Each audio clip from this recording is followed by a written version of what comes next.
feet in their backyard. Thank you, Stephanie. Okay, so item number 1, introductions and agenda review. I'd like to introduce our newest staff member. Many of you know him. Hi, my name is Chris Ogren. I just started with with the Coordinated Homeless Response Office on Monday the 10th. So I've been here for just a little over a week. And I come from Central Oregon Intergovernmental Council. I was a housing coordinator there for just about a year. And I am filling the role of Houseless Response Office here with the Coordinated Office. And long history of working in homelessness, not nearly as long as some folks here in the community, but been working with the Homeless Leadership Coalition and doing housing work here in Central Oregon for quite a while. So happy to be on board. Just wanted to clarify too, it's kind of like a part-time role for the time being. We're tapering off at COIC right now. So I have 1 foot in this door and 1 foot in over there, as well. As you might be aware of the executive order process. There's a bunch of money coming to Central Oregon and we didn't want to destabilize that process with the transition. So I'm going to be staying on to support in that effort as well. But I'm very happy to be here. So what is your title for this? Houseless Response Analyst. You're the analyst, I okay. am the analyst. And I'm personally very excited to have him. We've worked together through his other roles, but it also just feels really nice to have another team member taking on this work. So it's been really, even in the week and a half, it's been a very short time, but I already feel a little bit of relief in what we're able to take on together. So Thank you. would it benefit you to have everyone introduce themselves? Would you mind, just so he can make sure he's familiar? That'd be awesome. Thank you. Of course. Eric. I think you know him. I work with Chris when he interned with us in between his undergraduate work and graduate work, so it's good to have him back. But I'm Eric Kropp, Deputy County Administrator. Andrea Blum, City of Sisters Counselor. Patty Dargish, it's kind of Commissioner. Ed Zwicker, Redmond City Council. Megan Perkins, she, her, and City Councilor. Thank you. So now agenda review. So I know you said Eliza Wilson's going to be available at 10:15. And then we also have a little bit of a squishy in putting helping hands with a small presentation from them at 1:30. Yeah, and with Eliza, I'm going to move up the advisory council discussion up to the top of the meeting to preserve her time for the rest of the day. And then some of the other conversations we're going to be having will, I think, naturally flow into each other. It's, I'm trying to provide an overall context for the work, and we will focus on specific areas that I think have created some friction and I would like the board's guidance around. So we have an agenda and it's one large conversation. So we're going to try to move through all of this work. Does that feel comfortable with changes? Yeah. Just, you said advisory council discussion, we're moving that up. Yeah, when Eliza arrives, because I know she has another meeting to attend, so Okay. she's coming from one and heading off to another. So Okay, item number 8 then, we'll pop that up. Yep. All right, so the next item on the agenda, since it's not 15 yet, oh, it is. yeah, Is she here? I can text her. Did everyone take a look at the minutes from the 15th of March? Yes. We're still looking for the February minutes. I have those. I need to type them up. I was multitasking that day, running the AV, but I did take minutes. I need to type them up, so I will get those for the next meeting. Okay. If it makes sense for you, Commissioner Adair, I could have Chris walk through some of the website. One of the comments from the board in our last meeting was to produce website content. So we have a draft for that format. Okay. And we will add to it over time if we wanted to get started and have something up. But that's kind of a discrete topic that we could get. Did we approve the minutes? No, we didn't. Oh, okay. Oh, sorry. So is there a motion to approve the minutes? Second. Second, any further discussion? All in favor? Aye. Opposed? Okay, minutes are approved. Okay, lovely. All right, so now should we go to Eliza? Is she there? She's gonna be joining in person. I just. Oh, she will texted be. her. She's probably parking. Okay, pardon. So my recommendation was to focus on the website content just briefly. It's a Okay. pretty discrete project, so we could Yeah. just work through that. Which one does that look like? The top says CHRO website content. It was over there if you did. All right. So my overarching goal for today is to be responsive to feedback that I've heard from the board and partners in past meetings, and present the strategy as a whole, and then break out the work plan portions that I think will be really helpful to have board's input on. One of the places that I heard feedback was the website, and so we are working to develop a format and some content for a website that can be part of the county website structure. There is an additional website that was developed, I think, in part from the Emergency Homeless Task Force effort, and that is the Houseless and Deschutes website. We will also probably start revising that, but it's a little bit more design intensive, and our focus on this is really just basic information and content, as well as some resources and links, so that we can serve as a landing page for the community to get directed in the right direction for the information they would like. So the way that we've framed it is to offer some brief background on the pilot. We can certainly link to the pilot information cohort that is run through LOC. I think there's a few links we can add there. Provide an overarching strategy, some community resources, a way to contact the office, office materials, press releases and media contact, and our newsletter. And then also to have each representative entity's logo reflected on that page. There are a few other items that are listed at the bottom, which we can be adding over time, but I wanted to get early guidance from the board if this feels comfortable to start with. So this would be in addition to the Houseless and Deschutes? It would, a lot of what we've heard is that folks are going to the county website and want information about where to land and go to, and so we would link those two to each other. That makes sense. I'm Maybe one of my more of goals. a landing page than a physical website. A landing page Exactly. directs. Yeah, if you take a look at the county website now, it's very Yeah. I formulaic. don't know how much on there, yeah. And we would essentially be adding a page for homelessness, sort of like another department. So this office will just have a standard space and then link to a more robust website. The county website does not have the ability to do much more. Yeah. And the website that was produced, I think, is a really great design and has a lot of great information. Yeah. So we would take some time. Hi, Eliza. Hi. I'm sorry you're rushing between meetings. Thanks for being here. Busy day for you. Okay, where should I sit? Anywhere. Okay. I mean, there's really only, you can sit by the donuts. Nice. Can we get you some water or coffee? Oh, no, I brought some with me. Thank Okay. you. Hi there. Awesome. Well, we were just talking briefly about a sort of smaller topic, which is the website, and then we'll jump right into advisory council discussion. So I don't think there's not a whole lot to this because we're really restricted to what can be on the website, but I would like yay or nay to move forward of having this added to the county's structure. Is there a motion? Yeah, I think this looks fine. I move to move forward with this. Yeah, I will second that. Thank you, Megan, thank you, Pat. Any further discussion? So this would not be a place if someone was looking for help.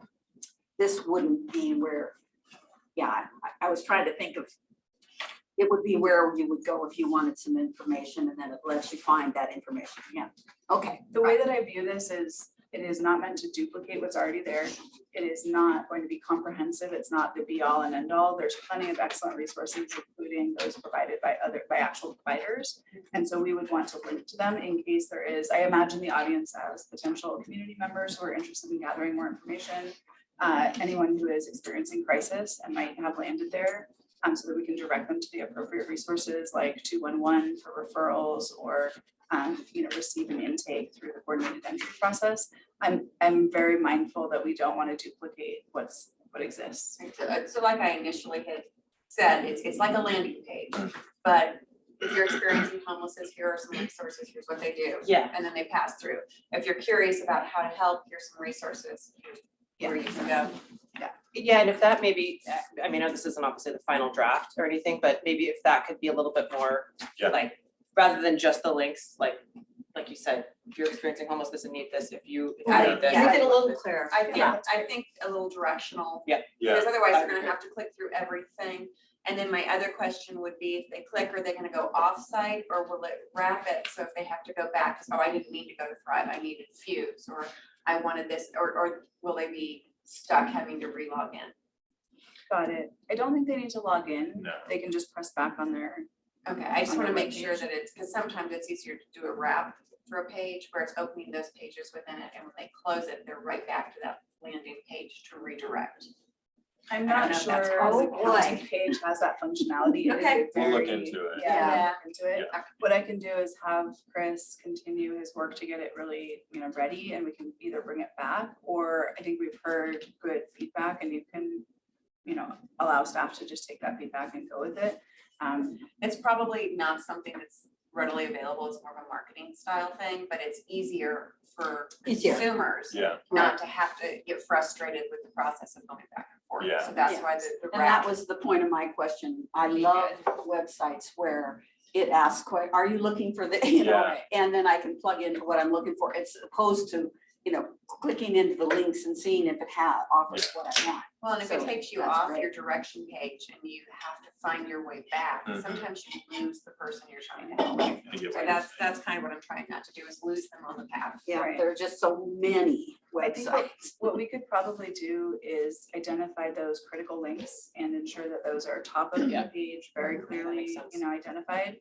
And I am happy, I think Chris could probably print those out so you can see what those look like, to see if those capture what you're hoping. I'm the person who wants to play with the page and see where the problems are with following the path. So you can do your initial links, that's great, but I would like to actually Yeah. see the web page and go back and forth and see where I fall. I'm gonna take it for a ride. Yes, Yeah, and I well, want to test drive it. All right, Thank that's you. great. It sounds like maybe next steps, we could get the page up and running, and then it's, it's very much not set in stone. We can go back and edit things as you get a chance to look at You it. bet. Thank you. Yeah, 'cause Because if the I other can thing find would be my is way to have around some of our most service everything. providers make sure that it's doing what we think it's doing. Okay, I know someone's taking excellent notes. Okay, so all in favor? I, Any opposed? Okay. All right, thank you. I want to introduce Eliza, who is here, and you wear so many hats that I want to make sure I'm getting them right, but maybe you can introduce yourself.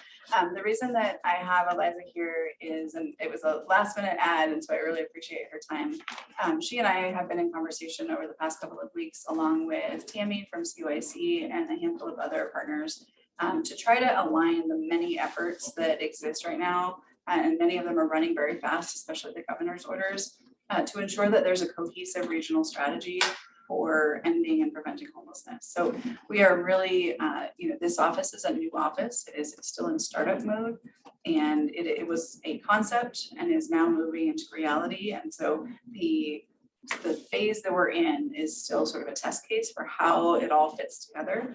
And one of the ways that I think we can all be working together is to keep coming back to each other and figuring out what that looks like. So we've been having iterative conversations to identify where there may be some friction or maybe some misalignment and get back on track. And that's something that I feel really appreciative from Eliza and from others who have helped. And we're going to continue. We've been working out a process to engage Tammy's support from CYC to have a table set where we can have those conversations and really bring all the many parties together in a way that feels good for everyone and that allows for a good process and a good product.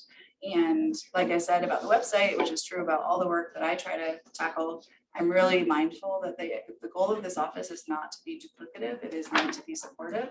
And I think there's some ways that we can keep navigating to make sure that's true. One of the overarching intentions that I had with the presentation of the work plan of last time was to put some boundaries on the work that I'm being asked to do.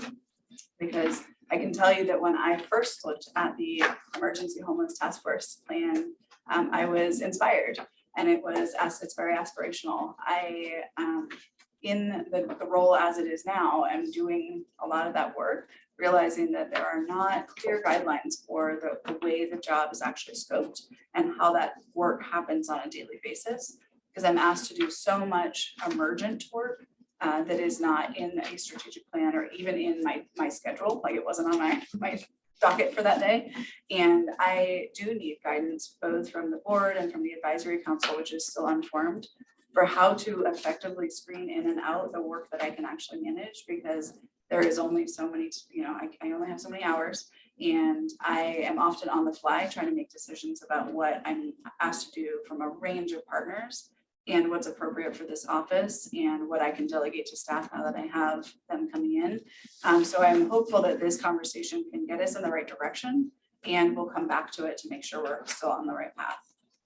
So I want to allow Eliza to introduce herself and sort of check in specifically around the concept of the advisory council. I was not part of the emergency homeless task force conversations that happened over a year ago. And so I'm looking for, context about how that advisory council was conceived, like what the vision was and how you could imagine, now that this office is established, have that represented the way it was intended, because I want to carry that intent forward. But it's difficult if I don't have that context. And I think for all of our sakes, not everyone was equally involved in that process. And so here we are a year later and things are actually happening.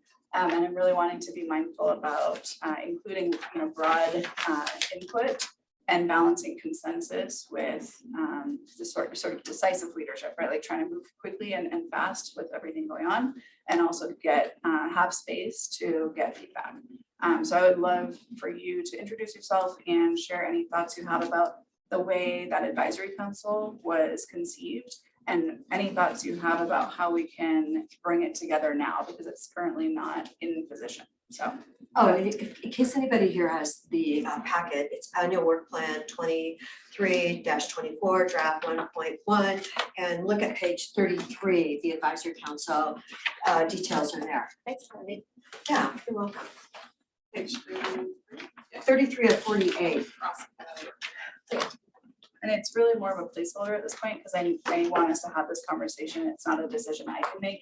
I have heard different messages about how the membership would come about for the advisory council, who's selected, what their function is, what committees they might form, how I can use them as a resource, what kinds of relationships we can all have together to make this work move forward. And I think it's a really critical missing piece that I'm without right now. And so would love to hand it off to you, Eliza. I really appreciate it. Absolutely. Yeah, hi. Eliza Wilson, and I am the Director of Runaway and Homeless Youth Services for JBARJ, but then also hold the chair position for the Homeless Leadership Coalition. And I was a part of the Emergency Homelessness Task Force. And I'm happy to be here to support this office in any way that I can. And I think that the Homeless Leadership Coalition, as like an executive board, feel the same way. Any way that we can provide input or support around the advisory board, and just like explain that it's a tough place to be in. You weren't part of the Emergency Homelessness Task Force, and just understanding like when we make a plan, and then when we're here trying to enact it, it sometimes looks different than how we dreamed it to be. The idea of the advisory council, I think, was really formed to support this office in ongoing work, in updating plans, and just providing support to your role. And I think the concept is similar to other boards, like at the Homeless Leadership Coalition, is that we want to have a diverse perspective that would, include like houselessness experts from varied fields, like outreach, maybe having like one person from outreach, survivor service providers, so like Saving Grace or the AT Project, someone who represents the shelter, and has that perspective, a medical perspective, or someone who works in the medical field, housing and land use, business or a community perspective. And then I think maybe sometimes the most important voice that should be in the room is lived experience perspective. It can be hard to find all of that. And so I think starting off an advisory group, you just, I think it would change over time probably. I would urge the board and, the office not to put too many details in what the committees are going to look like, because I think that should come from the advisory group and the office as time goes on. Because sometimes we have a concept of how things should go, and then they go in the opposite direction. Absolutely. Can I ask? Yeah. I have have 2 questions, I think. One of the things that we talked about in the task force is that is like burnout, right? I mean, Yeah. there are certain groups of people in our community that are asked to do everything. If you are Black, you are asked to do everything, and if Yes. you are a service provider, you free. are asked to do Yes. yeah, free, and Right. you're asked to do everything. And so, can you address maybe how we could maybe try to solve that problem? And then secondly, oh gosh, I just lost it for a second. Oh, how do we ensure that what this advisory council is doing is different and unique than what any other, group in town is doing? What are your thoughts? I think that's To get off from what you're saying. Yeah. I was wondering if there is not already a group of people that are meeting, that are already formed, that could serve as this purpose, as opposed to having those same people go to another group. That was my thought. Yeah, I But think are that, do they represent the county though? That's the other thing. Yeah, I mean, right. They've got to represent the county. Right, I think that there, as Cheyenne mentioned, there's a lot of planning and plans to either do a 10-year plan for the region. There's the work with the governor's office that her and I and Chris are doing right now around the MAC group. There's all of these goals are happening simultaneously, and we're not maybe working together. And so I think that one thing that we could propose, and again, it's all up to like the people who decide these things, but working with Tammy at CYC, working with the Homeless Leadership Coalition in this office to have an advisory group that maybe advises all of those things instead of just one. There's, Housing for All. There's a lot of this work that maybe is happening at the same time, and maybe we could have one meeting instead of 10. I'm a proponent of that. That's You know, love that idea. So I don't know how that would look as far as like advising the office on things that are office specific. So I think we'd have to work on that, and that's just my idea, as my opinion as a person, like my own self. And maybe Tammy doesn't share that at CYC, but I think she's a brilliant woman, so I'm sure she would agree the less meetings, the better. She and I have talked about that, and we'll get into that later in the plan, but really one of my goals is to not either be misaligned or duplicating other work, or asking, like you mentioned, having service providers doing more free labor, or stretching even thinner when we're trying to address capacity challenges. And so Tammy and I and Eric had a conversation about how do we get this plan work to align with High Desert Home, with the state's plan, with the federal plan, and have that continuity. And I think that as a conversation could be just we could host that as a meeting to say, we want feedback on not duplicating work and making sure there's alignment.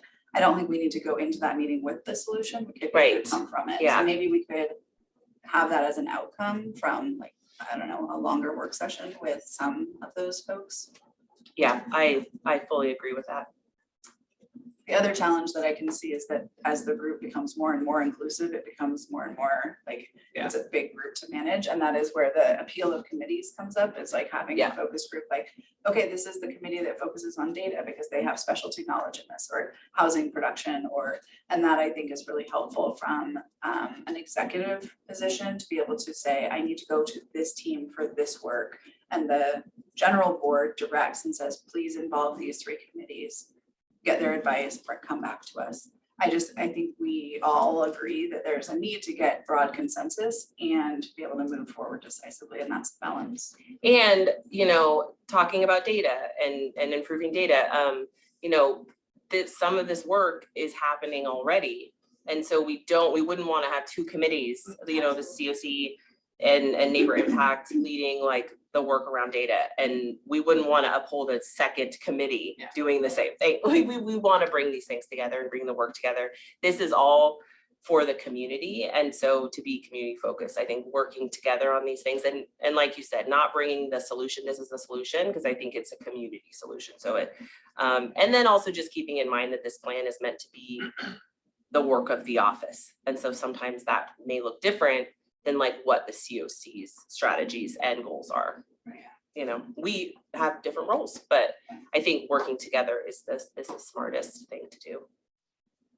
Yeah, and I think that that conversation about role clarity is what I'm running into and hoping the board will join me in. And I've looked for a lot of counsel on this because as I've, started in this role and recognized that there's a lot of work asked of this office that's actually already in place or in play, and that the role I can take or we can take is to be supportive to that and figure out what the office can, how we can specifically support. So lending technical expertise or guidance, just being a partner at the table. So much of this work is not singular, like none of it happens alone, none of it happens as a, discrete agency. And that's what we see is that homelessness, to solve it, is a regional team effort. And so we need to define what that team looks like so that we can say, great, now we're all moving together. And it doesn't need to be completely overlapped, like Eliza mentioned. It's not all the same work. We're doing different focus areas. However, that alignment piece, like knowing what everyone's doing and making sure we're checking in, is to me the work of this office, is to try to coordinate that work and get everyone not on the same exact page, but moving in the same direction. We're all trying to end homelessness. And I think there's a real opportunity. While all of this sounds like a problem, the opportunity in it is that there's so much momentum right now to move this forward and to really bend the curve. And even though we continue to see numbers increase, I think we're at this critical point where coordination and that the role of this office and doing coordination, welcome Danielle, is to be able to bend that curve.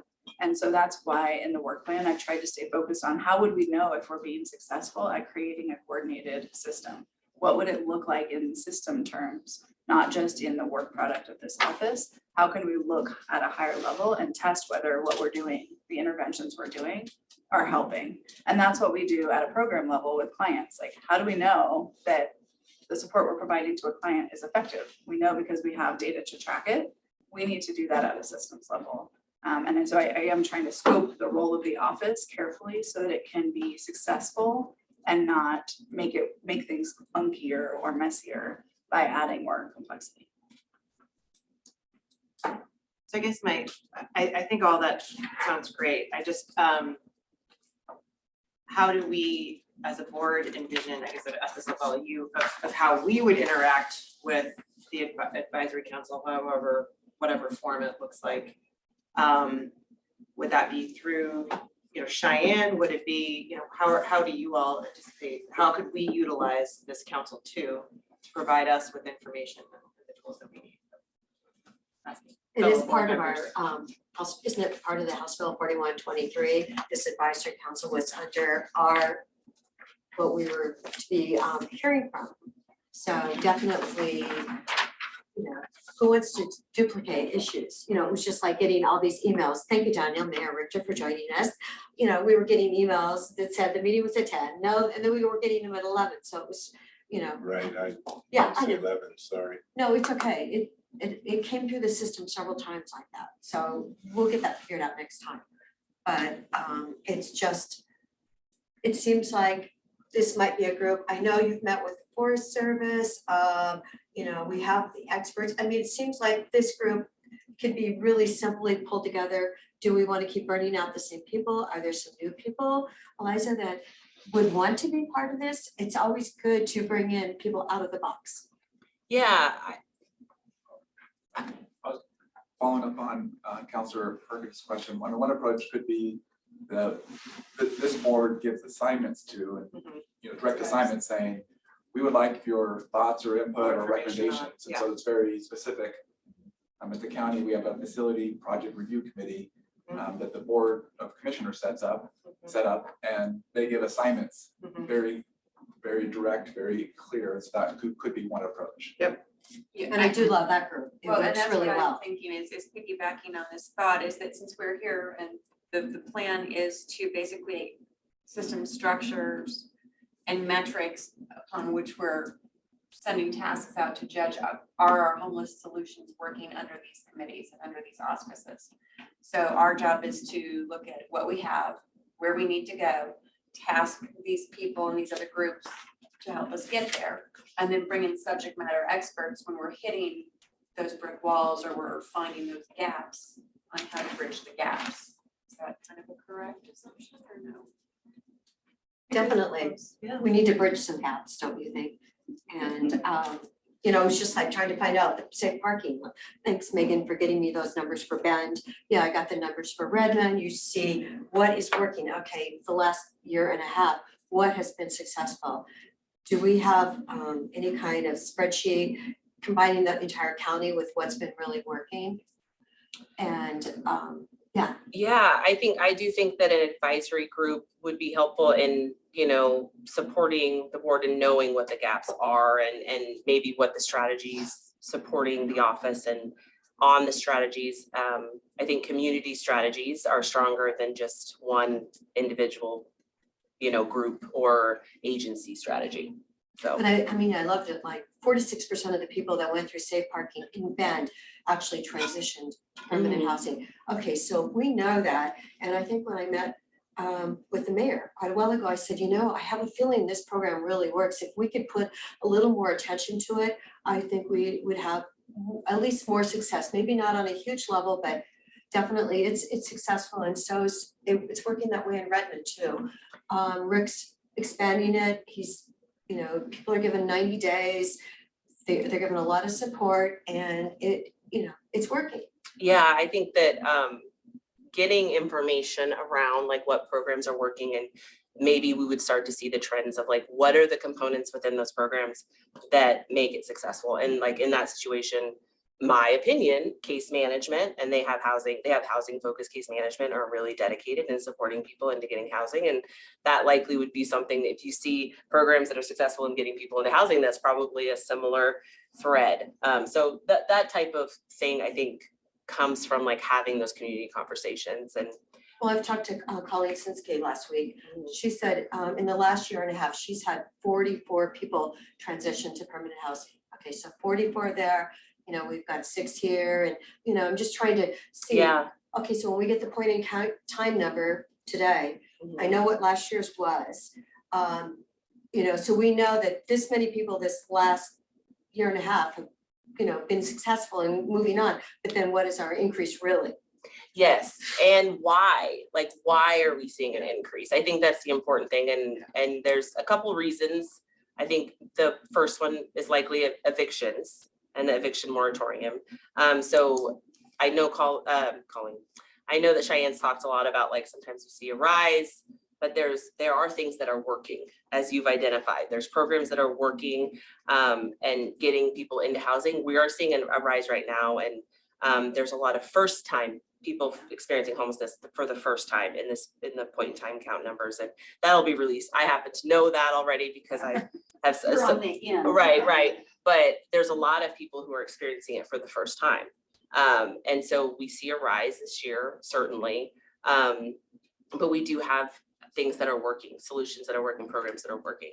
But see, what I couldn't believe is that the MAC money originally was going to help a huge number of people stay in their house. That's what it said, 1,100. And so when I met the director the other day, I am like, why are we going back to 300? We went down 800 households. And to me, that was so wrong, because as you're saying, that's a lot of new people have been evicted. Yes, and we have a lot of people in low income housing that are likely going to be evicted, and it would be nice if we had more funding to support them and not entering into homelessness.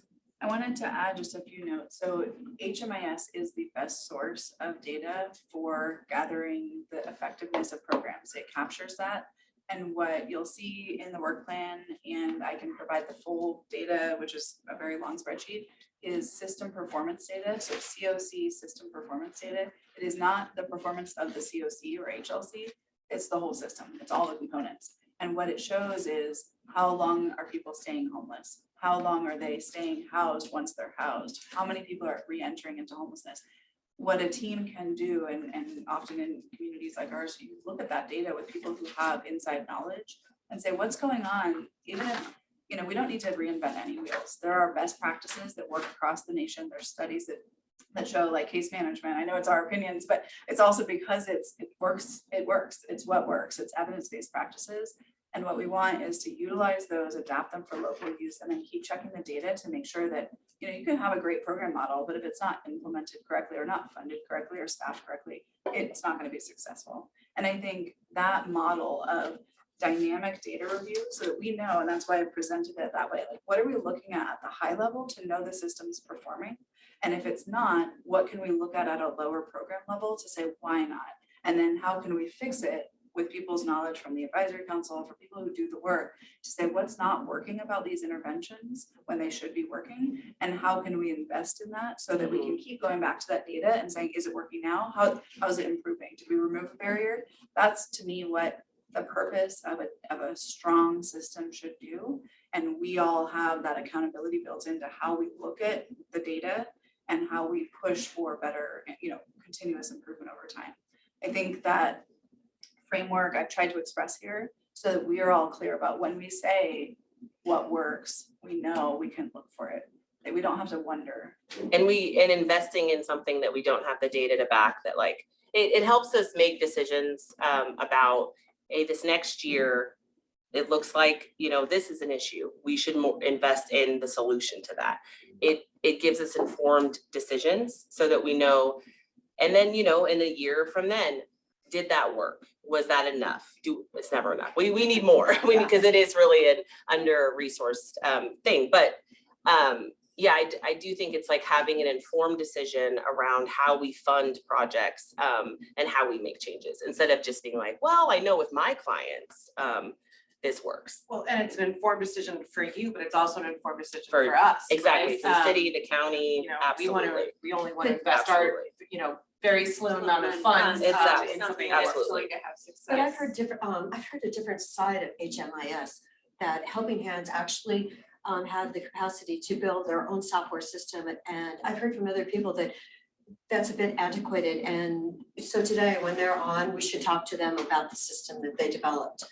I can speak from a provider perspective about that. So I agree that sometimes, so for JBRJ, we have multiple funding streams. And so sometimes we need to gather data that is for other avenues. So certainly if a program needs to gather additional data that they have worked with HMIS to see if they could, you can really customize what you gather in HMIS. You can make it private so it can't be shared, or the system isn't shared. I think that we should always require people to participate in HMIS though, because that information then goes to the state, it's local level, goes to the state level, then goes to the federal level. If we're not putting it in there, then no one knows that people are experiencing homelessness. And so it is it helps us understand the whole scope of the issue. Yes, it's required. So it's not an option. yeah, if you But does get that mean federal funding. Does that mean that it's the best though? Probably not. No, Yeah. and no, Federal. right, It's Yeah. right, probably not. right. Remember, they were still using BlackBerries under Obama. What can I tell you? Yeah, no, So- But certainly. we're not gonna get them to change, so. we Yeah. have to Yeah, go by- exactly. Yeah, certainly we should add in other things if we can do, an app to help outreach workers gather data and then we enter it into HMIS. Right. We certainly have to look at how we can make it accessible for people who maybe don't have the staffing and stuff. But the end goal is that we know the scope of the issue and we can't without using HMIS. So one of the things I would love to see, and this is just on the app point, is when people are out in the field, an actual ability to drop a pin with the data. So that when you're going out, you'll know they were here, but they've moved. Or I think that's very important when we're looking at relocations, or we're looking at people that have a habitual nomadic pattern. It might just be a more helpful tool to have that. And there's apps out there. I just don't know if there are things that would currently utilize that system. We I think wouldn't- our we would- caseworkers would love it. Yeah, I think anything that helps outreach workers actually document at the time, we wouldn't want to share that publicly, of course, because of safety, but yes, we have talked about that. The outreach committee has talked about that. Definitely. And just to reiterate what Eliza has mentioned is that HMIS is both required, so it's not really optional. It can be customized and maximized for use, but it's also the primary way that communities are able to show performance over time. Like when you give us money and we do good work with it, we get more money because of that. So it is a way of getting more federal funding, which what is one of the goals of this office is to leverage more state and federal funding for local use. It's also the way that we can ensure that any of our always limited and scarce resources go to the most vulnerable. If we we rely on individual lists and everyone serving individual populations. There's no comprehensive list and no way of prioritizing the most vulnerable, which is the key function of the coordinated entry system. So there's a strong best practice around utilizing HMIS and coordinated entry.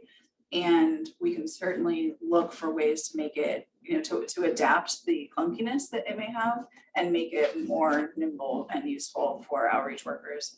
And accessible to maybe programs that don't have funding for additional staff to man it. So you are looking for a nod from us to coordinate through COIC an advisory, get people together and decide what they think would be functional or worked, and have subcommittees come down from that group, and then that would channel, we could make, as a board, make requests of you of what we would like to see from them, and then that would channel back through you, although you might bring those subcommittees or advisory committee people with you to do a presentation on something we requested. I Excellent envision, summary. I was like, wow, thank you. That is what I'm looking for, is that I don't want to be in a position of deciding who's on that council. I don't think it's appropriate. I want a good process and a good result. And I think that comes from a series of conversations with a broad, COIC is a broad partner, and, HLC similarly. To your point, I think I've heard that there's an interest in keeping the Deschutes County focus, but related to the regional focus, because of course it's related. I think it will be helpful at some point, maybe not today, but to look into that a little bit more, because so many of the systems of care have a geographic footprint that is tri-county. So COIC, HLC, COHC, it is Central Oregon funding. And so when I, for this office, try to keep a limit on where I'm engaging and what and even the data, comes from a Central Oregon perspective, there may be down the road a conversation where we look to expand to sort of join forces and have a true Central Oregon. It will help match the footprint of the work that's already happening instead of that clunky dysfunction. Right now, Well, I try maybe to it's limit. clunky and dysfunctional, but we do need Deschutes County numbers to be separate. I can be part of the overall for Central Oregon, but we need Deschutes County. We're responsible for that. Absolutely. We're just working with partners that work across boundaries. And so I mean, for myself and this work, I try to navigate where we focus our energy and sort of stop short of expanding beyond while supporting those regional efforts. And if we want to have that conversation, I'm happy to put that into a meeting. For the advisory council, I think the ask for today would be to be working closely with Eliza and HLC and DME and COIC to develop a process, and we would keep the board informed, that gets us a clear sense of what matrix of needs and sort of range of, to be able to reflect that diversity and that intention and their function. So how would they work? I think that there's going to be plenty of opportunities for members from that group to join this meeting and provide direct counsel and have a direct, I don't need to be the middleman conduit for that conversation. I would love to just all of us be in conversation. And I think the board could give direction about when and how that happens, but to use them as a resource and figure out the best way and what topics we would want to bring them in for. Does that jive with what we have talked about? Yes.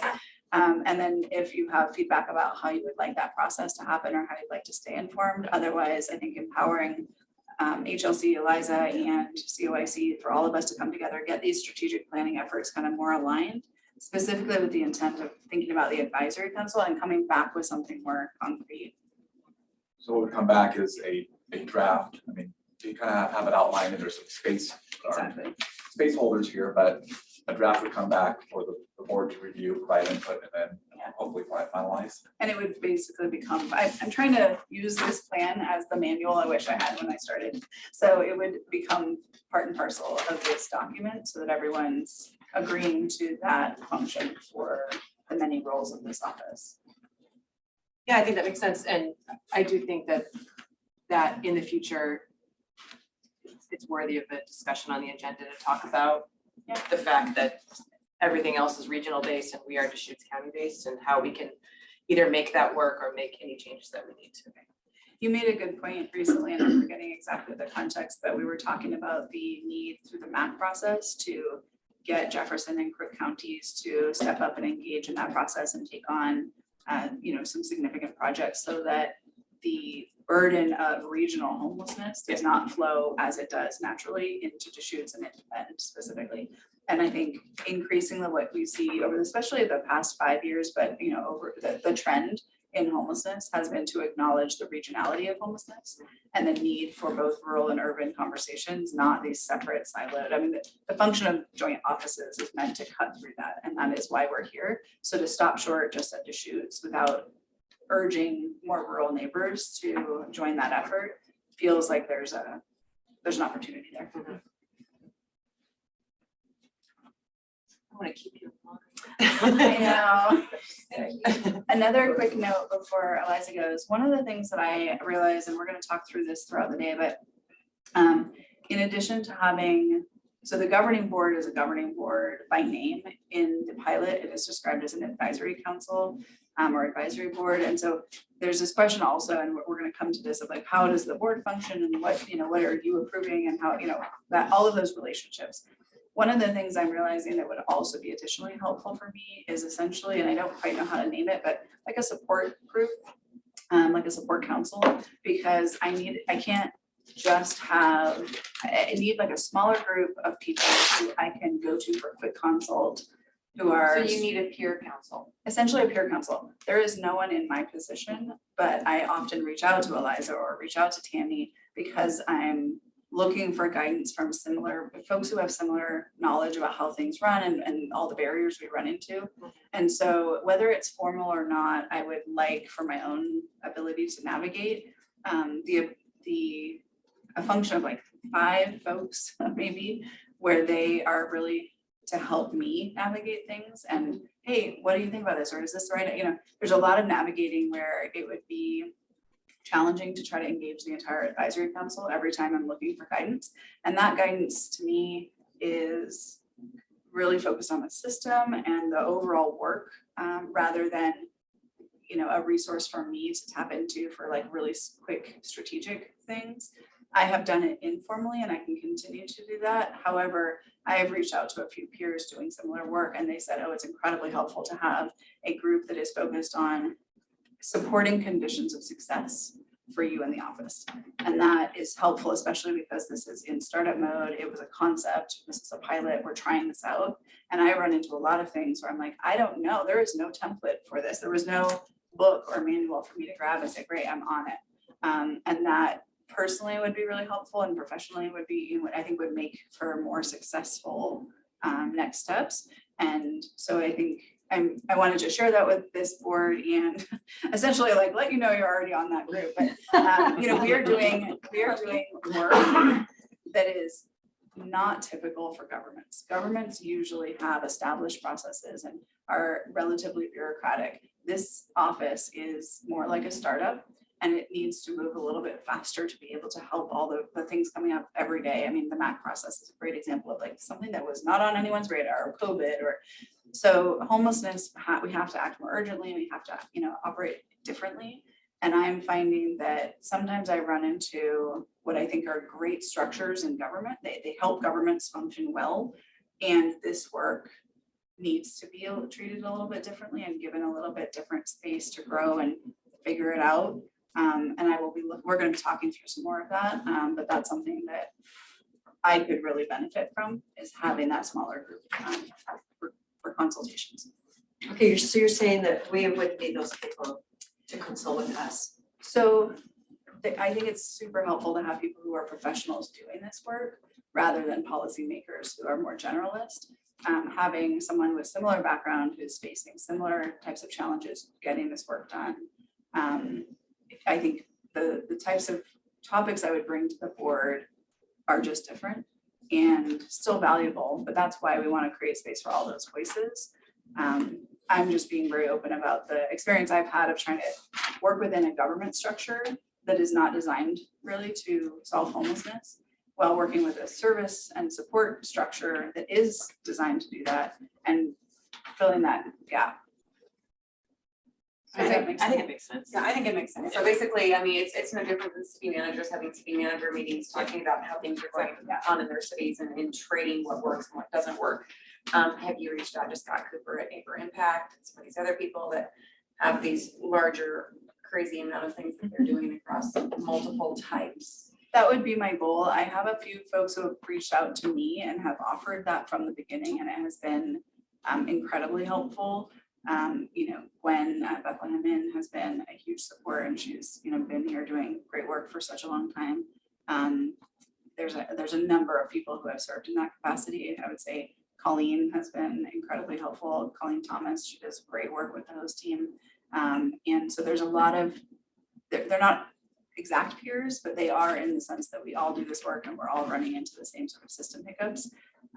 I find it really helpful to have it on an ad hoc basis, and I think it's about acknowledging and honoring that is a real thing that I'm needing and using, and creating some space for that support. So you're talking about 5 people, Colleen, Gwen, Eliza, Tammy, and who else? I think we could let her, I mean, Yeah, it's it's really, she's it is her, for it's- my benefit. I'm not actually trying to formalize it into the structure of the office. I'm saying that having been here for 6 months now, I spent 7. It's been snowing for 6. Yeah. I keep thinking it's spring and it's not. No. But the first 3 months, honestly, were like meeting people and getting introduced. And the next couple of months have really been, for me, about figuring out like, okay, now that I've kind of seen what I think are all the components of the system, how can I situate and orient around this work? And what would need to be true to make that successful for all of us? And so that's one of the things that I think will lead to a condition of success for all of us, is to have support from a peer, sort of peer-to-peer perspective. Not really trying to formalize it or make it rigid. It's kind of about, yeah. I see. Seems like a good idea to me. I know when I first became a city councilor, there was a couple of us that were fairly new. And we'd go through meetings and nod and ask questions. And then afterwards, we'd call each other and say, okay, did you really get that? And was I missing something? Why, and it was very helpful to know that you weren't the only one that was, having issues with. Do you have someone from Shepherd's House that you're thinking of including in this group? I'm not trying to recreate an advisory council. I'm Well, happy to, if you have suggestions. No, I mean, I'm just happy to- wondering, because you're saying. Yeah, and I just- honestly, it's not that I I didn't would see any mint down there. That's always an issue. Eric's Hard to here, get. Daniel's Yeah. here. Eric's my Yeah. biggest It's advisor. hard to perspective. I'm happy to put it, if you would like me to provide a formal list, I'm happy to provide that list. And honestly, it's not, No, yeah. I would not you're pure. formalize it, Yeah. because the next thing that'll happen is somebody's like, she's not talking to me and I've been left out. it's not about that. And It's it's not that, like, about I that. reach out to Eliza, we were on the phone last night, like, it is so helpful to have that. Otherwise, there is a danger, I think, of these positions feeling isolated and being isolated. And there is not a lot of peership in the sense of like, there's no other joint office locally that I can call and say like, hey, what do you guys, there's the cohort, which has been super helpful, but that's across the state. And I just really appreciate the consult that I've received from Eliza and from others who have reached out and offered that. And I have really appreciated it when it's, this work is hard. And I think the way that we navigate it is together and openly and supportively, so. It's a great idea. We have to remember, you're not from here, so that not only are you meeting new people and new concepts, and it's the same concepts that you've been working on, but it's with a different dynamic and different people and different geographics. And so it's nice to have, people that you can trust to. And I think we all have that. Not that anyone asked me my opinion, but we all have people we go Yeah. to for advice and Touchstones. support. And I have been in this community for many years as a provider, and so I have that already built in. And Cheyenne is new and needs support. We all do. Probably move on, right? Yeah, we're at about just- time we've already. just Yeah. used 10 minutes. Eliza, Thank you all for your so much. time. Thanks, Eliza. Yeah. Absolutely. Thanks for Really dropping appreciate it. in. They're gonna want you as a regular fixture here. Ah, Sorry. Nice to see you all. No, I don't think you need one more thing on your. Yeah, exactly. Oh my I gosh. was saying if she does want someone. By the way, Patty, Stephanie says hi. Oh, I yes. had to tell you. I know, Class A horse show, everyone, do we have the dates for it yet? July, Not right? yet, but I will share them when we have them. Yes, please We do. hope to see you there. It's the best. Thanks, Eliza. Any final thoughts about the concept of the advisory council or support for the office? I think we've talked about it. Yeah. Yeah, I think, Yeah. yeah, I would go forward with that, at least. Sounds good. So I'm actually going to utilize the work plan because so much of what we're gonna be talking about is contained in here. And I wanted the opportunity to go through it. I don't wanna speed through it, but I am gonna go through quickly enough that I think we can accomplish. I'll probably Are we talking about work plan 23? 23, 24, the one that's Okay, available that here. one. Yeah. We're on item number 5. Yeah, and it's partially because the topics, these first two topics we're gonna get to in this, and I wanna give you the chance to walk through it and get the context for it, so. if So that's originally okay. you had a letter from the director on the top of this work plan. Yeah, Did you eliminate that? I received feedback that it would be helpful to have a letter from the board, and so I deferred in the notes, I've deferred to the board if you would like to prepare a letter. I have some revision notes where I'm tracking what I'm revising, so you can see that. I think it might make sense if I walk you through the intro and you can kind of see like the process that I'm trying to accomplish through this, and then we can get into the content, but I'll try to stop and check in. Does that feel comfortable? Sure. So framed, part of what I'm trying to create, which I didn't have to start, is the structure for the office. This is the plan for how the office will function, both over time and within a given year. It is, I think, a document that should be revised and reviewed and checked on because there's no way we're gonna get it right now. It's gonna evolve in 3 months, right? So the purpose is to provide high-level direction for the work of the office, which is not just staff, it's also including the board, the advisory council, all of the adjunct supports that this office is supporting and getting support from. So it is really not meant just as like our work plan. We have those separately. It is meant to guide all of the work we're all doing within our representative bodies and across the system. The intention is to look backwards to the work that started this office, which is the Emergency Homeless Task Force. And so I have in our background section provided acknowledgement to all of the work that went into what is called the strategic plan. And so in this version, I am clarifying that this is meant to be a work plan. I need to have, for our office, we need to have a plan we can work from. And the strategic plan does not provide that level of granularity. And so I do need to take that big sweeping strategic plan over 5 years and get guidance both from this group and from the advisory council on what comes first, like what needs to happen in year 1, what things do we feel like are the biggest priorities, as well as balancing what's in the strategic plan with all of the work plan items that were not in it. So the governor's funding has created a huge amount of work for this office. It's the right work to focus on, but it was certainly not scoped in the original strategic plan. Does everyone have a copy of the 5-year plan? Chris, could you maybe make copies so Daniel, I don't know, do you have this down? Oh, I didn't make a copy of that one yet. The Well, original okay. one or? Well, I don't know, is this what you It's were? been circulated to the board and Okay. I'm happy to provide it again afterwards. Yeah, I You just- want the Because- strategic Yeah. work plan draft in 2023, or is it different? Well, this one, What are you this talking one, about? the addressing homelessness in Deschutes County, it's from your emergency group. Oh, the emergency task force. Yeah, I just wanted, as a reference point. Okay, I've tried to make reference to that document and I'm not sure that I've totally accomplished it, so I'll be looking for feedback on that. I, again, was not part of that process and didn't have the benefit of walking through, I think and I'm looking to Megan because it was a year-long process and I understand that there were a number of folks involved. And when I started, it was by then, I don't know that this board ever formally approved it. I was provided with a copy of it that I didn't think had been, formally approved. And when I received it, it felt important to have this office get established and then establish a process for reviewing that plan. So I've described in this, my hope and my recommendation is that COIC can support the conversations between all of these members and all of these entities who are doing strategic planning and doing work, so that there's not misalignment and so that there's not confusion, because I think sometimes there is confusion. I'm not trying to contribute to it, but I am trying to get aligned with that flow from the federal level to the state, to the regional, to the local, to our team here needs to be able to say, okay, that's the high lofty strategy. What are we going to actually, how do we make that happen?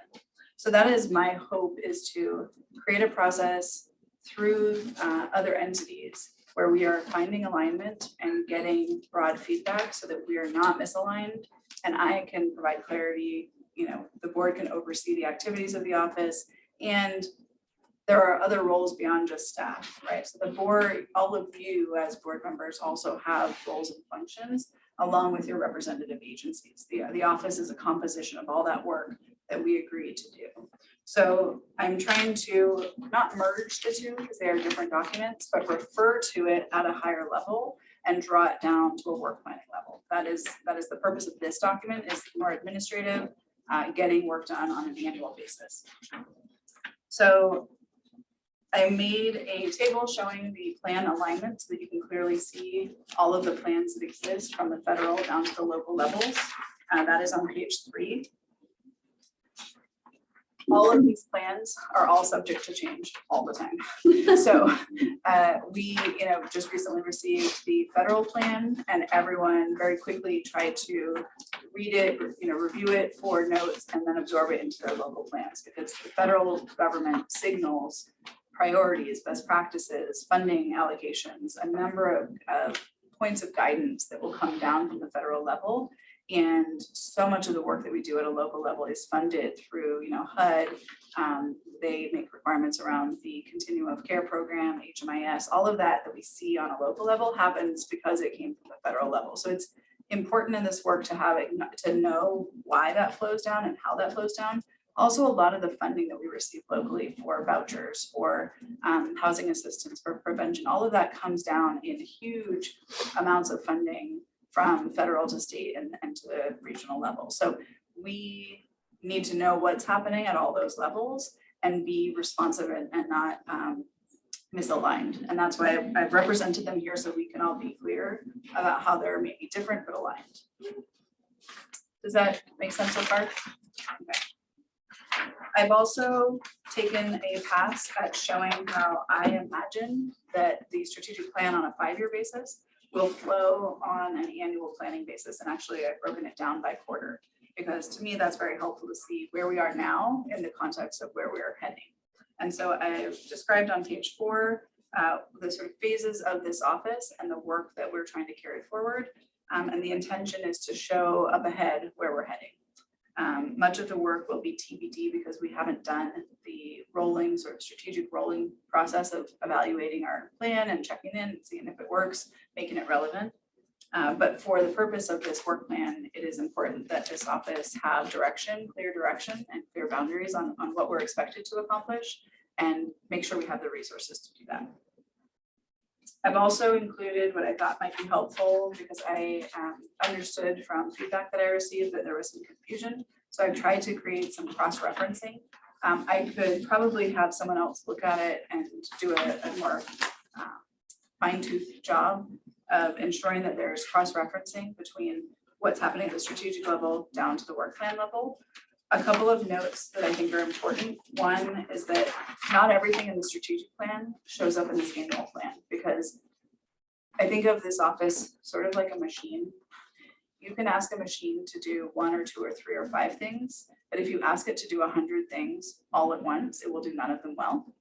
And so I am looking for guidance and feedback around how to take a 5-year plan that is a bunch, 100 projects, and what to do first, because I don't want to try to tackle 100 things and not be able to do any of them well, and not move any one thing forward. So it will be important to say what happens in year 1, what happens in year 2, and not just the work that is in the strategic plan, because there is, like I said, a lot of emergent work that was not planned. So it will be important for me and this work to have some clear guidelines for how we can screen in and out the near daily requests that we receive that were not part of any plan. The governor's orders is a good example. There's a ton of requests that I received that probably fit somewhere, but they're not a project I sat down and actually planned. There's someone else's project that we're supporting. And because this office is positioned as a technical assistance and guidance office, Aren't you we the are- collaborating office? yeah, and so we are not just leading, we are also supporting. We are supporting all the work of each of your entities. We are supporting all the work of all the providers. I get requests on a very frequent basis to join other efforts, and that I think is appropriate. But it also means that we are serving multiple different types of roles, where sometimes we're the leader, sometimes we're a convener, a coordinating agency. I have tried to create some clarity for myself and others. Sometimes what it does is I honestly think it creates some friction because there's lack of clarity about what I can reasonably be expected to say yes to. And I have tried to say, here's how I'm making the decision so that there's clarity about why I'm saying yes or no to something. And I'm often experiencing that there's still like the expectations are a little bit different from different entities. You mean you weren't able to just walk in and solve all the problems? Homelessness is all, no. Yeah, okay. No, and I think that when I think about whoever's in this role, it is important that they be given that chance for clarity around what's expected, now urgently as a priority, and then what may not be an urgent priority down the road. One of my intentions with, like I said, with this document is to lay track. I see this as we're taking a concept and turning it to reality, and I have taken everything I have learned from the time I've been here and tried to embed it in a plan that is a manageable plan and can be actually managed to. That I also serve on a board. It is important as a board member to say, I understand the plan and I know how I can oversee it and ensure that we're on track. And so that relationship of accountability is really important to me as a professional, so that everyone's very clear about what we're trying to accomplish together and we know where we're at with that. So I think that's where this cross-referencing is trying to make connective tissue between what's happening at a strategic planning level, but what's happening at a realistic work level. Like I said, I'll probably ask Chris, now that I have you, I can ask Chris to go through and do a more careful job of cross-referencing and maybe a little bit more exact, and call out, I've tried to call out places where I don't think it's reasonable to have that many projects, and I've tried to make some assessment of what's maybe a priority or not, but I am super open to feedback about, what's priority number, numbers 1 through 10, do that in year 1. And then we'll talk a little bit about sort of time management and how I'm able to, we're actually gonna get that work done. I have a note in here about our approach. I'm calling attention to the fact that the old style of strategic planning was often like 5 or 10 years. We would sit down, make a plan, take our time, and then it would sit on a shelf for a while. And I've heard that from a number of folks, with different plans that, people have put a lot of effort into planning. I have sometimes been part of those processes. The best processes I've been through follow what is called a rolling planning process. And it's, I find very helpful. What it does is acknowledge that the fast pace of the world we live in right now means that we have to be reviewing our strategic planning process is not a once every 5-year thing. It happens all the time and we have to do it on the fly and our information changes. I think COVID is a great example of how everything kind of went out the window, had to get revised. But if we have some strategic screening tools, we can be looking through that lens all the time and saying, are we on track even though there's new information? Are we on track even though a new opportunity like the governor's funding came up? That is very helpful for all of us so that we're not stuck with a static plan that either won't get accomplished because we've moved on to emergent work or Well, we not. do have a crisis. I think that's really the critical thing. This is a crisis. When that emergency group was meeting, thank you, Commissioner Chang, for joining us. But I said, it's really a crisis. To me, that team should have been meeting every week because we have a crisis. And now you see our numbers. And thank you, Chris, for just sending out that email. Thanks for sharing that with the group. But it's a crisis. And yeah, you're right. We've got to roll with it. But it is a crisis. And And we've got to really focus on what is working. Yep. Because we have got to get to those people, we've got to get them help and back into more of a permanent way of living. Absolutely. It is a crisis, and so that does call on us. I think the call to action really is to do things differently and to be more urgent and to do it at scale. And this office is focused on that.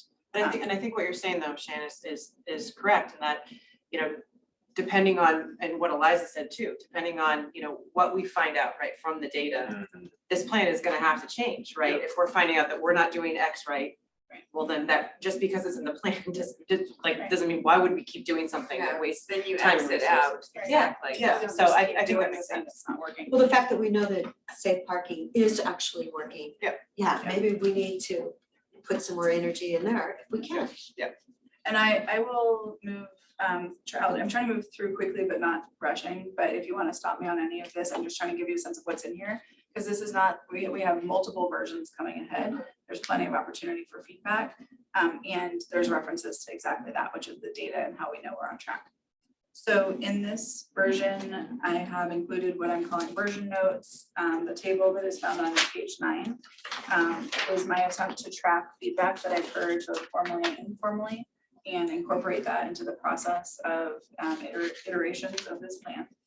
I've tried to capture the main points that I've heard, but one of the challenges always with feedback is that sometimes you hear feedback from one person, but that's in conflict with feedback you hear from another, you know, so there will be this desire of office staff to hear from, you know, the board. Here's some of the feedback we're hearing. Here's our interpretation of that. Are we still on track?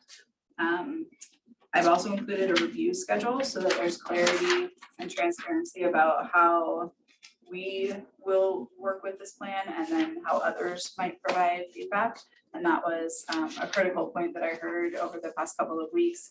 And one of the reasons for having Eliza join is to showcase what we're trying to accomplish in that alignment. My hope is that we can have a plan in place before the new operating year starts, which is July 1. And I included a couple of questions for board discussion and consideration. I'm going to come to those because we did discuss a lot of those with Eliza. But if you have any thoughts about them, they're just things I'm thinking about that I'd like your thoughts as well.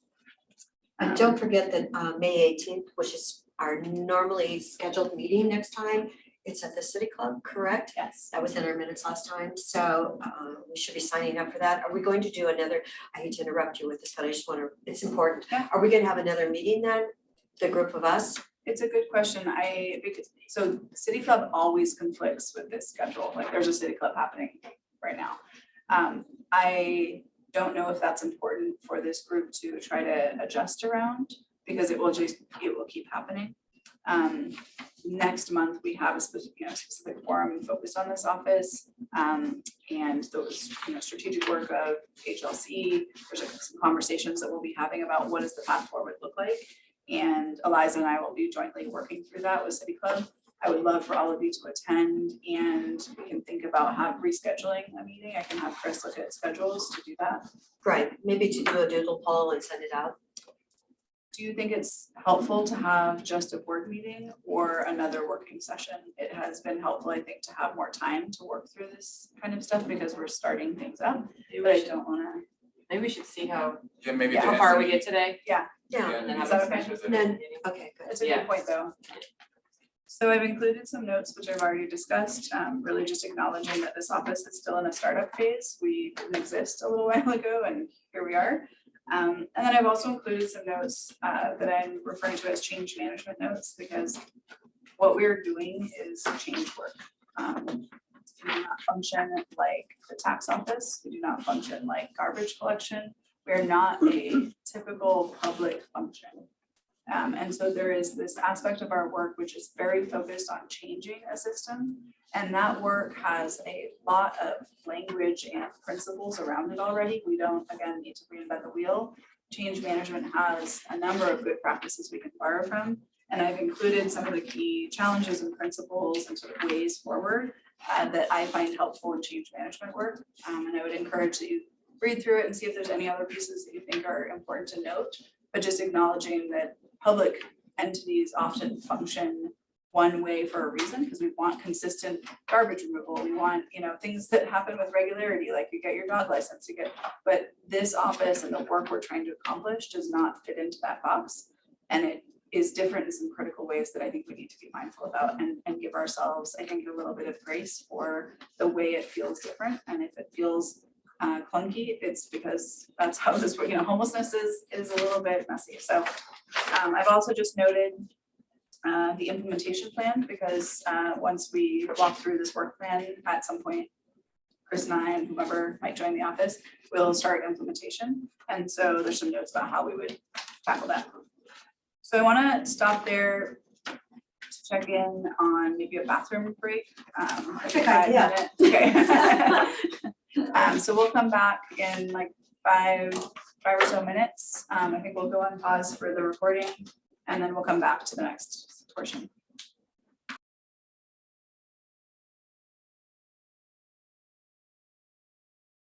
Take care of themselves. Society, right.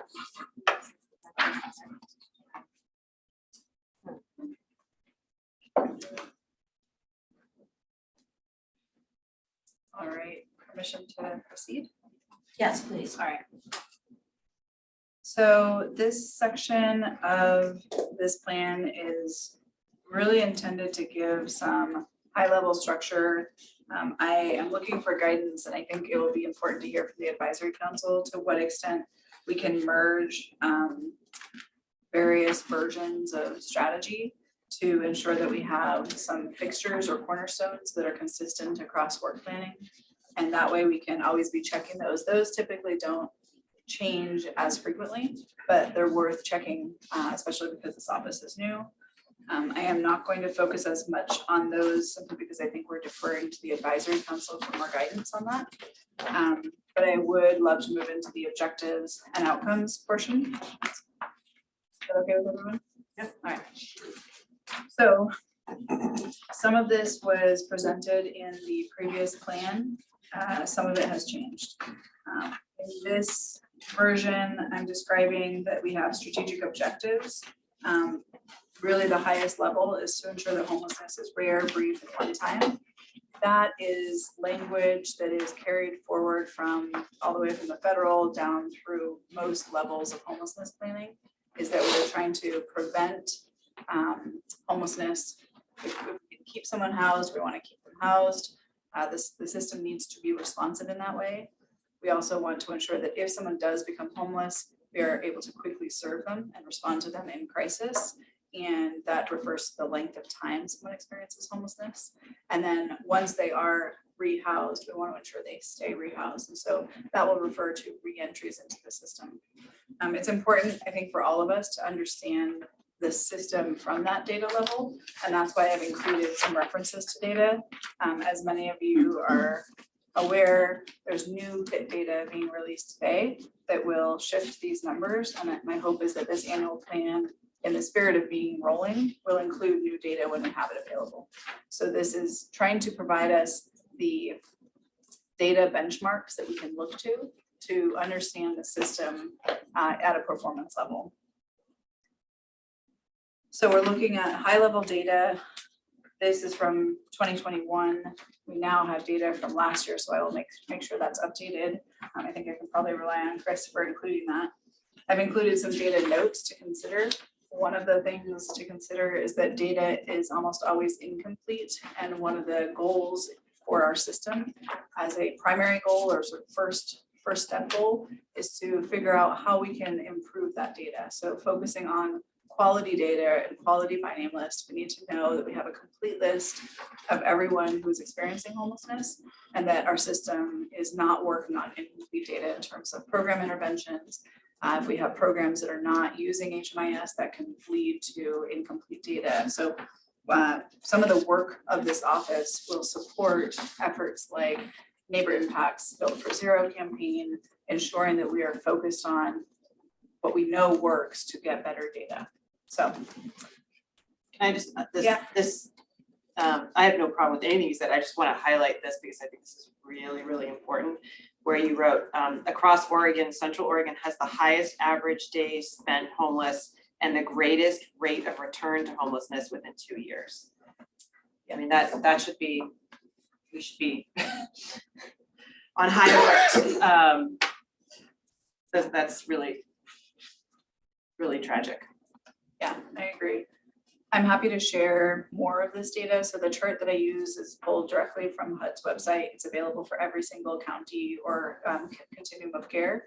And I usually filter by state so that I can rank and basically compare against different data metrics. The actual spreadsheet probably has 40 columns of data that will include things that are a little bit lower level, like connection, how is everyone connected to income or benefits? Does someone have health insurance? Those are other measures of success.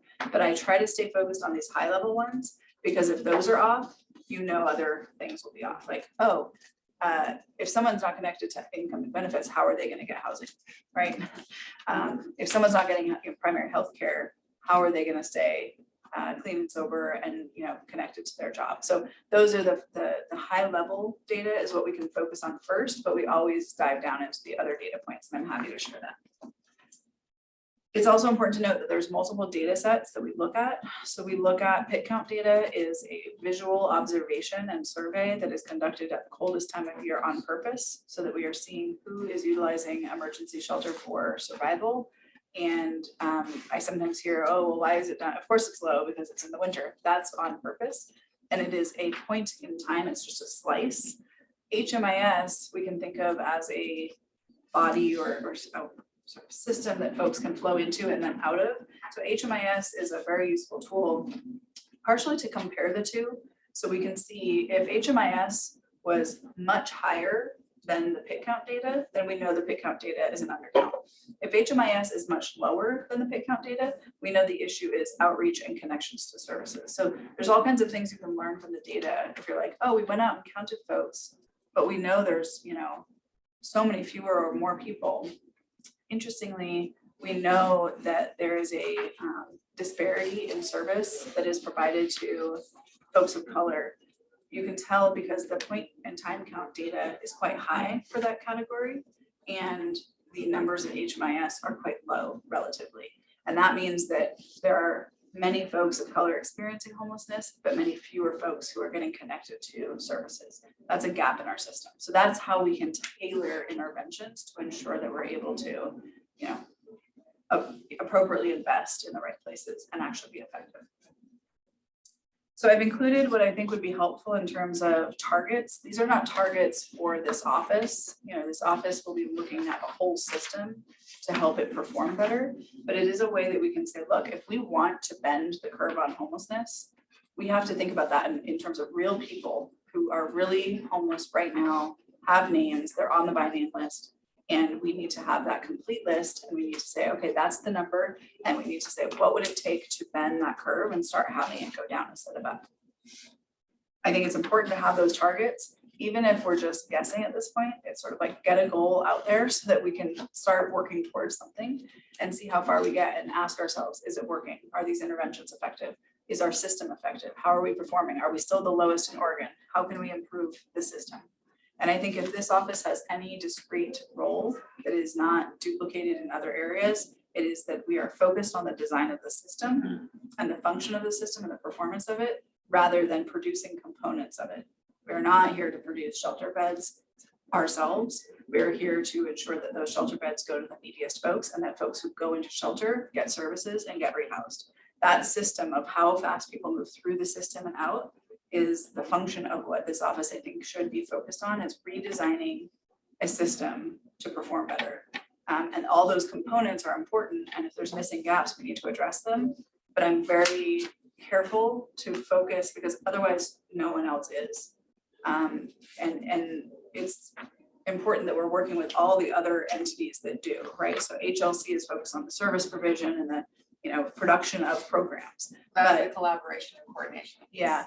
But there are housing providers, like housing developers, private housing developers, who are not necessarily part of HLC, but have a huge role or could play a huge role in producing the much needed housing. So looking at housing and services and working across those systems to get a plan, for me, seems like the best focus and use of this office's attention. So when you talk about using things more efficiently, the fact that the Bethlehem Inn has had large vacancies, when you consider 25% and 50% in Redmond. Whose job is it to track people and get them into those empty facilities? And then I have a question about the point in time, Chris, that you just sent us. Is that for all of Central Oregon, or is that, I haven't had a chance to look through it, so I can't. It's all Central Oregon. Yeah. I think okay, it's all- cause see, the number in this report from Bend for the point in time count for Deschutes County was 1139, and yet this number from 22 says, okay, so 1286, so there's just a little bit, no, wait, that was 22. No, that would have been, yeah, so it seems like there aren't that many other homeless out in the other two counties. No, Well, not, yeah, Or they're Hardly not at all. counted. definitely the majority of the population is concentrated in Deschutes County, but I will say too that I think the outreach efforts here in Deschutes County are much more robust too, right? So it's a factor of the folks that are going out there and doing the counting. We have a much stronger group of providers and people doing these counts within the Deschutes County Bend areas. Right, with that number, there's only like 147 in 22 then that were from the other two counties counted. Will be interesting to see where the numbers change. On your question about the Bethlehem Inn, Uh-huh. I think the first thing is, service providers know that that's a resource, and so what comes to mind is why aren't, why aren't people going there? Sometimes it's based on choice, and sometimes it's based on it's not a low white barrier shelter, so they can't get in. But to me, the question about whether or not they should be a high or low barrier shelter is really up to that organization and that organization's board. So they've have been a high barrier shelter. That's their business model. So No, I mean, I think it's a fabulous model, Yeah, but I mean, and- when you talk about, we have medically fragile people on Hummel Road, and I'm like, if they're medically fragile, wouldn't it be best to go somewhere where you could be in a warm room? And, who is out there going, that's a service provider that's trying to talk those people into going to the Bethlehem Inn? There's a lot of complicating factors when folks choose to make the decision to go into a shelter, especially when you can't stay at a shelter, like it's time limited, right? So maybe you're there for a month, or maybe you're there for 3 months, and in that time, there sometimes isn't space for like maybe your pets, like if you have dogs, or say you do have a motorhome that is out somewhere that's been your home. If you go to a shelter for a few months, there's no guarantee that your motorhome will still be there when you get back. So I understand that it's very frustrating to see open beds and it feels like help is being offered and folks don't want it, but at the end of the day, right, they're gonna do what's best for them. And in the long term, sometimes Chris, we'll do. wouldn't we have a place where you could actually park your RV and pay and park it? I mean, we do that at the fairgrounds during the winter for people where they can actually park their RV there. Some of the RVs aren't operable, right? So I can't think speak to all of it, I think but you're identifying gaps in our current system. Yeah, Right, totally. yeah, I mean, I just find it, we spent $900,000 of the county funding for the Redmond Bethlehem Inn. I'm really happy we did it, but I'm just wondering, it's not being utilized. It's very common for a new shelter because if it hasn't existed, people don't know about it. And so if there's individuals who are socked in the snow, they may not have had an outreach worker come and let them know. And I understand their operations were sort of starting up and getting folks in. It's really hard if you have 100 people show up the first day. It's actually really hard on staff. So I know they were getting staffed up and getting people, building trust, communicating that it's available. I suspect very soon you will see it more utilized. I don't think it's a Well, and matter of- also as a high barrier shelter, I think it's harder for the people we're trying to bring in from the Junipers and out of China Hat and other places to actually meet the criteria to be in a high barrier shelter. So it's having the low barrier beds to maybe something that's more moderate, even if it was like just a patio paid RV place where they could stay. And then they could make that decision once they felt more stable and had some other service help to go into a higher barrier shelter and complete next steps. Yeah, and those, it's, think of it as like scaffolding. Like we want to make sure there's the lowest level of supports, which might be street outreach, right? There's no commitment, no requirements, but someone could connect with someone, and over time they build trust. Eventually they may feel comfortable coming into a congregate shelter. that's low barrier, and then eventually they may feel comfortable moving on into high barrier shelters. But those are sort of like rungs on a ladder that build the whole system. Well, and I think the reality is it's easier to get funding and community support for a high barrier shelter when in reality, what we most needed was low barrier shelters, but it's much more difficult to cite. So, yeah, it's frustrating when you build it and they don't come, but hopefully we have people in the pipeline that can get that filled, but once again, we really need the low barrier. And it's much more difficult. What I'm hearing, I think, is that the board would have an interest in seeing like bed availability and utilization and sort of program, like some level of capturing that.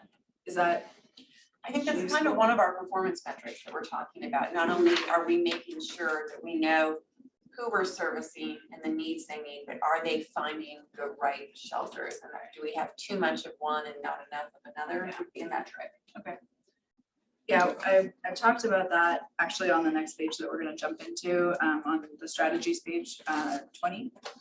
And so if you look at the questions that are listed here, these are questions that I think all of us can be utilizing to understand how our system's performing and what might need to change. So you just made this point, which is what levels or quantities of interventions are needed, what interventions might need to expand or scale up. So do we have too much of one thing, too little of another? What are the quality of those interventions? How effective and efficient are they? Are they utilizing limited funds effectively? How well are we working together across partnerships and across programs, not just the individual interventions? How equitable and accessible is the system?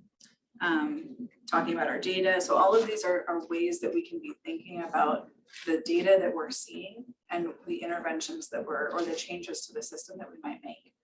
And the way that we can think through that relationship is what's often called a logic model. And the idea is that we're testing a theory of change. Like if we do X, we think Y will happen. If we increase low barrier shelter, we think we'll see higher utilization of high barrier and then more people moving into housing. So those are, it's essentially a hypothesis about what we think will work based on the knowledge we have from a group of people. That concept of a logic model is what we use in strategic planning, in goal setting, and figure out like if that's what we're trying to achieve and that's where we're trying to go, what do we need to do? You don't always know, right? You sometimes think, we think that it will be effective to produce more shelter, but then you go, oh, well, we produced shelter, but we didn't produce housing. So now we've produced shelter, but people can't move out of it because there's no housing. Okay, so now we need to adapt our plan. And I think to be able to look at the whole system as a picture, focus on the areas that we think are the most critical gaps, the most critical needs, and where we have an influence. And I, in my daily work, try to figure out like, what is the thing I think I can have the most impact on right now, given all the, we could work, I think you just said this recently, but we could work forever. We could work 24 hours and still not have ended homelessness. We have to figure out with limited resources, with limited time, how do we get the most value out of our focus. And so my hope is that we in this room iteratively keep coming back to a lens that we can look through to say, what are we seeing? How can this team and all the teams that we represent and support go out into the world, make these changes, come back, look at the data again. This data is available on a daily basis. HMIS gets updated on a daily basis. I could probably get you weekly reports, monthly reports, if you want that level of let's look at the data. We don't need to wait a year. Well, that's something I'm struggling with as we're having this conversation is like, what is our actual role here? Is our role to look at the data and determine? No, our role is representing our county or our cities in making the right decisions about funding and infrastructure and choices, but it's not necessarily to evaluate data or the specific program and what, I mean, that, so I just want to make sure when we have the roles and responsibilities conversation that we're kind of thinking about that, because It doesn't mean we're not interested in it does seeing. not mean that we're not, but- no, I mean, I could look at this stuff all day, I mean, I'm fascinated by this stuff. And we're all here because we're passionate about this, right? And we want to make changes in our community. But And the data is part of that. Yeah. You've no, gotta for s- sure, You've got to see the for sure. data because the homeless leadership started here in 2011. I was working on homeless in the 90s for women and children. And, yesterday the comment was made, well, what have the numbers done? The numbers are only going up. So what is really working? Because what we've done has not been working, and it is a crisis. I think And the people other are thing you burned have to out. realize is how rapidly and how fast the area has grown. Because if you look at the numbers as a percentage of the metric, you'll probably see different changes within that you have done some things that work and other things where we just didn't even see it coming. So I think that's, the data is important because there's a lot of different metrics that you can look at to see that. But ultimately, I think Nick's right. Our job is to make sure that we're getting the correct amount of coordinated resources and cooperation to where the gaps are and to keep things moving and growing. Also, I think a key role for the board is there's plans that say things will happen. And sometimes it identifies organizations that will do it, sometimes it doesn't. And helping us figure out who's gonna do it and do they agree to do it? Yeah, and when I look at plans as my role working for Deschutes County, I go through and say, okay, what does this say Deschutes County will do? Yeah. Do we currently do it? Exactly. If we don't, have we agreed to do it? Yes.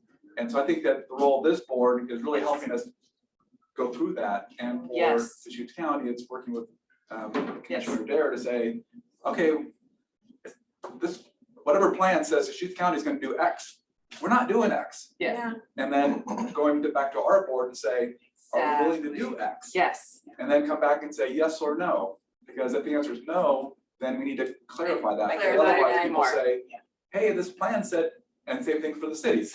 Yeah, exactly. I couldn't And agree more. the providers, because there are services and Yeah. things we need from them. Yeah. And often I think we're communicating at this level and maybe not correctly with them. And then they're like, well, no, we don't do that. We don't want to do that. Yeah. We have no desire to do that. No, I meant really, that's what I hear from other people in our region.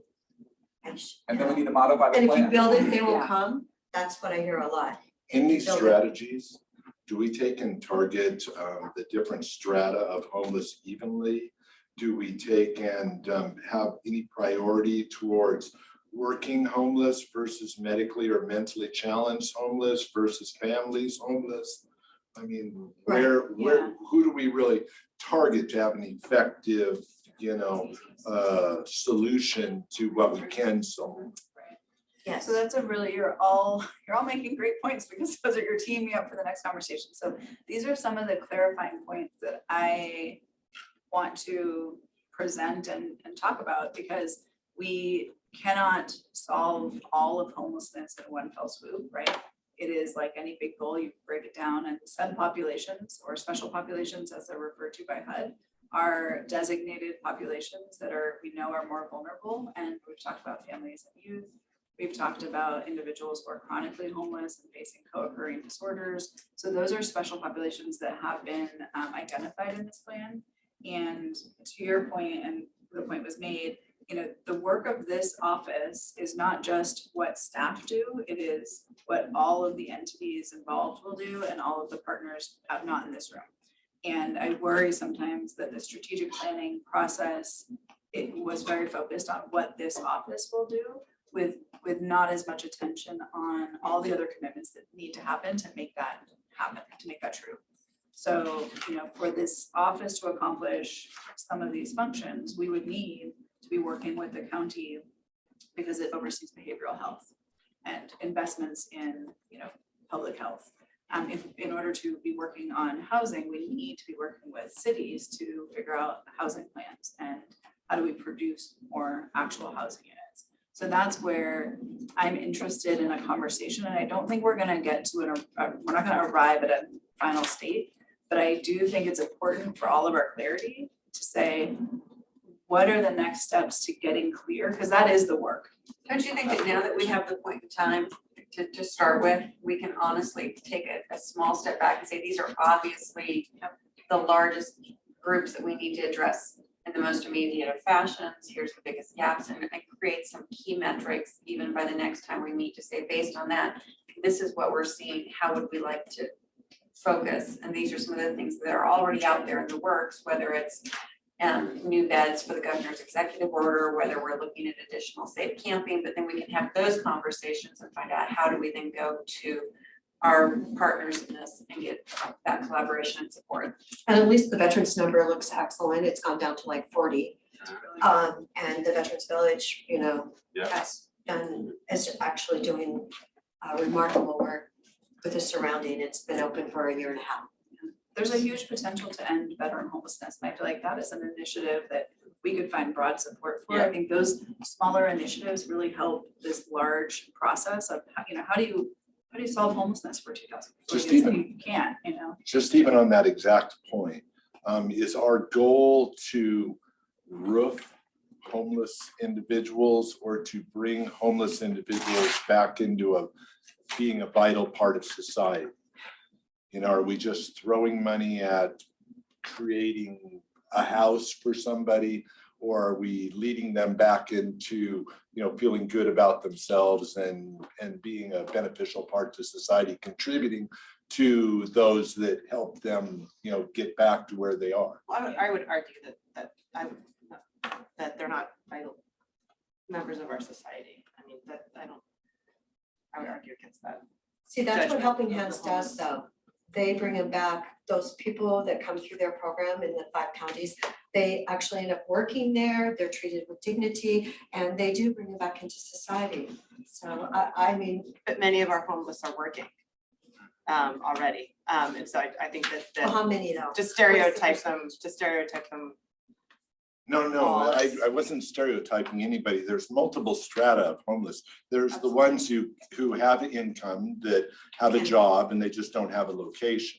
There's the ones that would like a permanent location, just don't have the income to pay a big down payment or something to get moved into somewhere.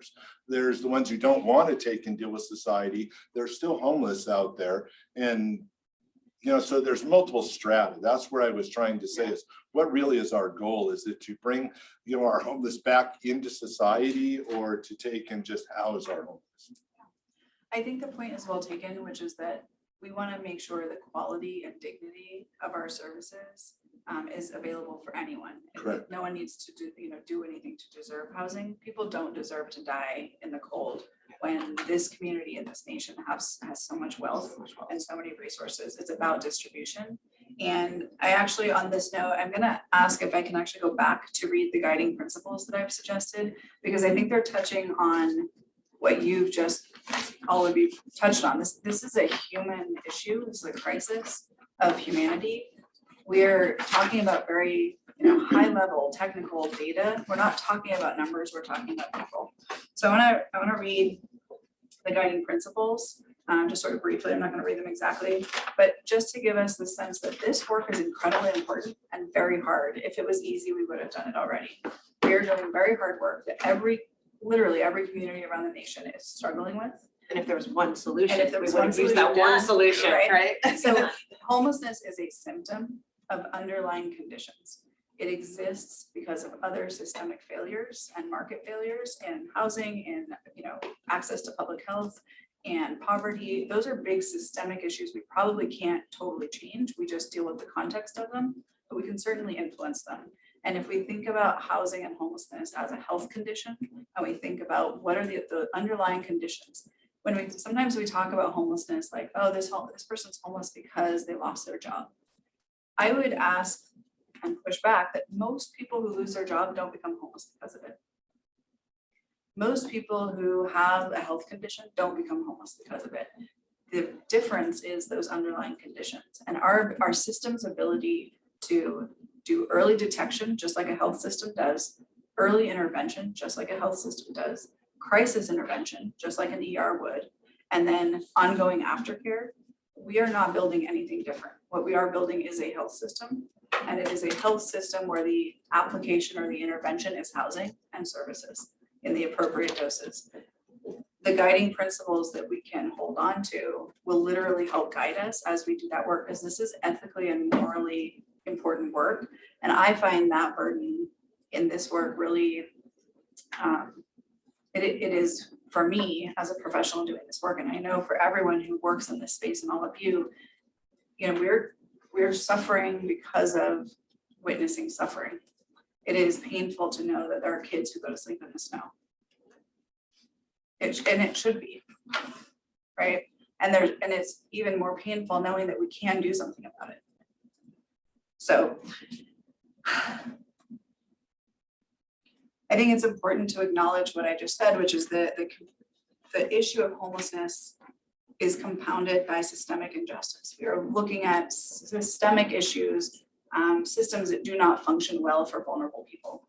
It's hard, if you have a disability in this country, it is hard to get access to the services you need to meet that disability. Much of that is rooted in historic marginalization and issues around racism, issues around access. Even veterans have had, historically had challenges accessing care because of stigma associated with mental health. It's also really important, like I said, to focus on the issues of, poverty. That is a systemic issue. Poverty, people who are on fixed income, people who are earning minimum wage, those are built into our system. We don't make the decisions about minimum wage necessarily. We don't make the decisions about, social security payments, but people are getting fixed income of $1,000. How are they supposed to pay for rent when it's $1,200 for a room? Disability and equity, all of those issues are entrenched in the work we're doing, and they're very hard to overcome. And so we're facing these symptoms of all of that, sort of rolling down from that high level. I think it's very important, like Eliza mentioned, to honor lived experience. If you've been through the system and if you've experienced the crisis of homelessness, you have lived experience and expertise that makes you more wise to the solutions to fix a system that is not designed to take care of vulnerable people. It's very important with all of the work that we do to be inclusive, culturally competent, and trauma informed. When people ask me what I think is the common thread, because you can't paint homelessness with a big brush, the single thread I would pull out and say that's the thread, it is, in addition to those systemic things, it is trauma. Both because people end up homeless because of trauma and because homelessness itself is a trauma. So the longer someone is experiencing homelessness, the more entrenched they are going to become. The data shows us that, we know. And what that results in is a more and more expensive intervention the longer someone is homeless. It is why we have programs for prevention and diversion, and it's why we have programs that are called rapid rehousing. The goal is to get someone rapidly rehoused because there is this cliff people fall off and end up at the bottom chronically homeless without connections to services and facing much more serious chronic conditions and trauma. It is incredibly important for all those reasons to invest in standardized assessment and dynamic prioritization, meaning who is vulnerable is at the top of that list. If we're not using data in HMIS to make sure that the most vulnerable are getting served, otherwise you have folks who don't have a disability, who don't have a medical condition, who are able to get themselves to the front door of a service, they're getting the services first. It is not fair to create a system that relies on people who are the most vulnerable to get themselves through very complex systems. For that same reason, it's very important that we focus on the low barrier access. We cannot create these high barriers for people who are in crisis to try to overcome during that crisis. And because of that, we're going to focus on evidence-based best practices. We don't need to, in this room, come up with what we think a program should look like. There are experts not in this room who are going to be better at that, and I'm glad they are. It's not us, we don't have to do that work. It's very easy, I think, often to go down the rabbit hole because it's interesting. Right? All of us are interested in why. I hear often why? Why is homelessness such a big issue?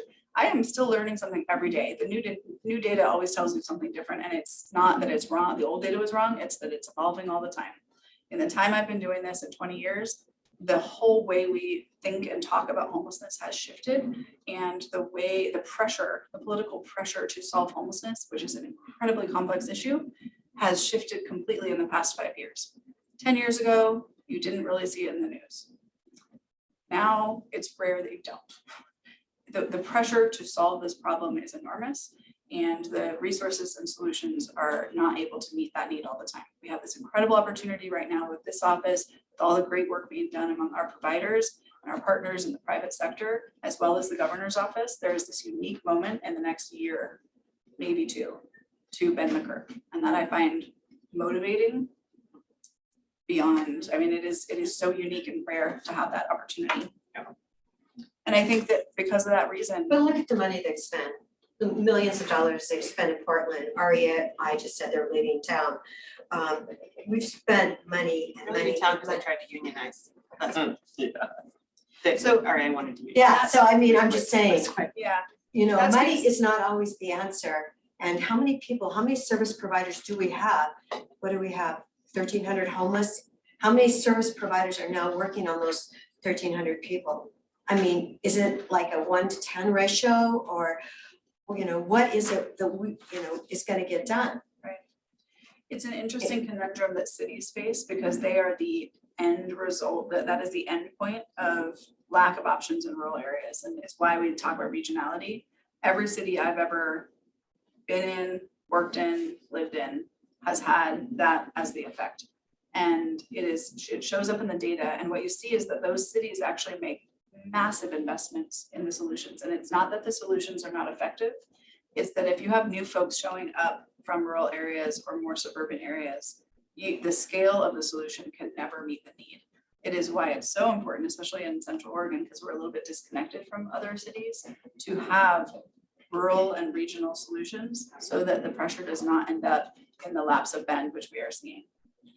Well, and it's also important to note too, that the investment in helping people stabilize is much more effective or less expensive than it is like stabilizing people that are experiencing crisis or trauma. So like there's different resources that are coming in and that are going out, but if you're just looking at the money that the state's paying to impact homelessness, it looks like a lot. But if you're considering the reduction in costs on like emergency services providers or jails or police departments or fire departments or things like that, it actually ends up being a cost savings when you're helping stabilize folks versus creating a situation where they get to a crisis level and then need treatment. If that Well, makes that's sense. why I'm still so upset that they cut back all that attention to those 1,100 households that were possibly going to become homeless.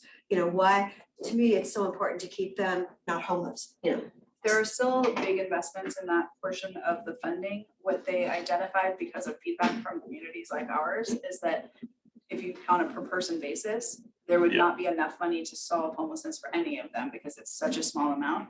So again, right sizing the So investment. 800 households were dropped. But the And that number, was not even the number of really. It's a few thousand per household, which compared to homelessness, where we see it's tens of thousands per household. The point that Chris has made shows up in the data everywhere. It shows up here locally, is that we make huge local dollars go draining into the most expensive interventions, both in the ER, in the jail system, in enforcement, in public works, like all of the range of local public efforts. If you were to tally that up as a budget, it's sort of a ghost budget. If you tally that up, it is 10, 20, 30 times more expensive than early prevention efforts focused on keeping people housed where they already are. Yeah, and Kat, you I'm sure know this, you work with neighbors, that those rental assistance, Oh, like those are funds, gone. they go in They like, go they're- months. yep. I mean, Yeah, they're they're so getting needed. a little tiny chunk of the money coming in, and we are talking about that it's probably gonna be gone in the first 6 months. Yeah. Mhm. It is. So it Well, shows Colleen the need. Sinske said she looked at her budget and she's out of funding. Yeah. Yeah, and it's like, I go, well, let me know what it is, and, you know, maybe the county can pull something out, you know, to give her some sustaining power. But yeah, she goes, oh my gosh, I'm gonna have to go into fundraising now. And the things that we don't think about in this particular instance, I mean, we've been working with this for so long, but the current economy is actually impacting those funds as well, because utility bills have tripled. They're paying utility bills in the thousands of dollars by the time people come in and ask for utility assistance help, not just a couple hundred because of how long they've stacked up their, taxes to help elders stay in their homes, things like that. So it's just really the trifecta of everything that's going on and making the dollar reach far Well, less. and Well, to your- inflation is definitely, yes. Yeah, and to your point, like rents increased 14.6% this year Yeah. across the state, and I don't think that the rent relief funding that organizations like Neighbor Impact receive increased, a direct proportional It did amount. not. Probably 2%. Exactly. Yeah, it did not, and that's, again, it goes back to when we're looking for housing units to move people into either permanent or assisted housing. Those rents are still astronomically above what even the HUD basic rental assistance payment is. So a room is $1,200. So that's why I'm meeting with the governor's housing director tomorrow. I'm going over to Salem, I have lunch with her, because I could not get a hearing, a workshop for that single wide manufactured home park with over 300, just north of Bend. And if our lobbyist said that the governor could do an executive order on it. I mean, oh my gosh, workforce housing, single wides, it's 900 square feet. It's unbelievable. So wish me luck. So I'm gonna wrap us up for lunch, but I'll close on one final note, which is that sometimes we look at the data and it looks like what we're doing isn't working. I think it's very important to remember that this is a system that people come into and out of, and every single day, there are tons of providers in this region who are doing incredible work to connect the right person to the right intervention, to assess them correctly, get them moving, either prevent their homelessness or move quickly back into housing and stabilize them. We don't see that always, and it's important to remember that this is, if we look at point in time, it's at one time. If we look over a period of a year, what you would see is that hundreds of people in household come into homelessness and quickly exit because of great work already happening. And I think it, especially with the new numbers coming out, it can feel deflating because we all try. And I think it's so important to remember that actually every year we are increasing our efforts. And what we're finding is that at the same time, so are the needs. So it is not that we are not effective. It is not that we are not doing a lot of work. And it's not that those are the wrong interventions, it's this scale. So that's when I say moving differently, urgently, and at scale. A great intervention offered at a small dose is not the right scale, so we need to scale it. And that's where I think the collective effect of this group and others and alignment can cause this bending the curve. Otherwise, we will continue to watch and be confused about why we're seeing the increase. And so that's to leave on a hopeful note before we go to lunch, and we're gonna come back and focus a little bit more on project level work and some roles, so. Quick question. Yeah. Because we don't see in point in time in other accounts, those people who are either being prevented from becoming homeless or those exiting the system quickly, maybe with rapid rehousing numbers.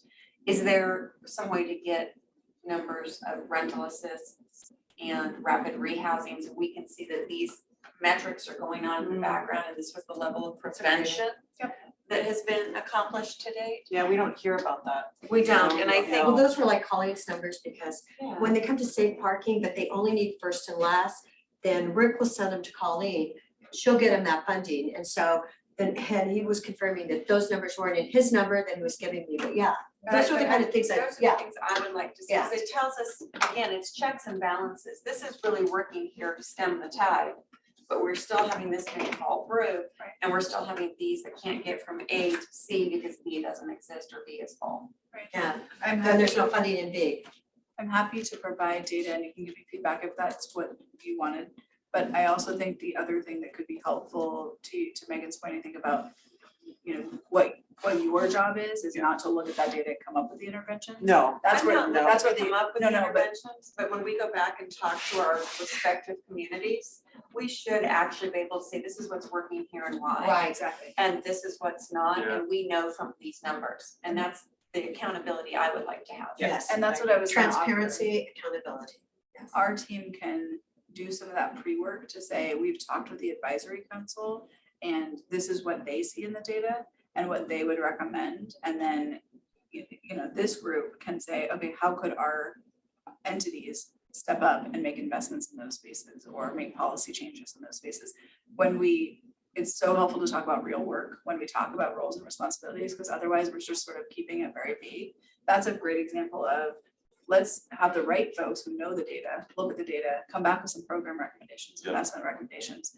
You hear from them, and this office can provide some of that conduit between and say, what would it look like for public agencies to come to the table with partners who are doing this work and be collective in our impact.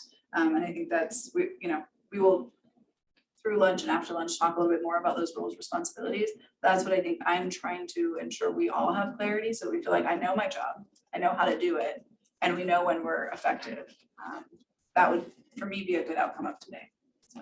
Isn't that what you said when you were talking about being in Tahoe and that you have to work on people one person at a time and you prioritize? So yeah, I just want to know that some people are going over here, that we're here. Well, I really appreciate everyone for showing up to this conversation, and we'll sort of flip the page. I think we have lunch set up in this room here. Oh, So we'll good. pause recording. Let's hope it's here, it and came come back. yesterday. Let people know what time we're coming Yeah. back for those that are online. What's it Or are we take? gonna, the working lunch or break? Should we take 10 minutes and then come back on? Well, 15 would be more healthy. All right, we'll take 15 minutes and then come back. Shoot, a little 35. slower. Yeah, 35. And then Patty, you confirmed with your presentation that group? Yeah, at Okay. 1:30, yeah. Awesome.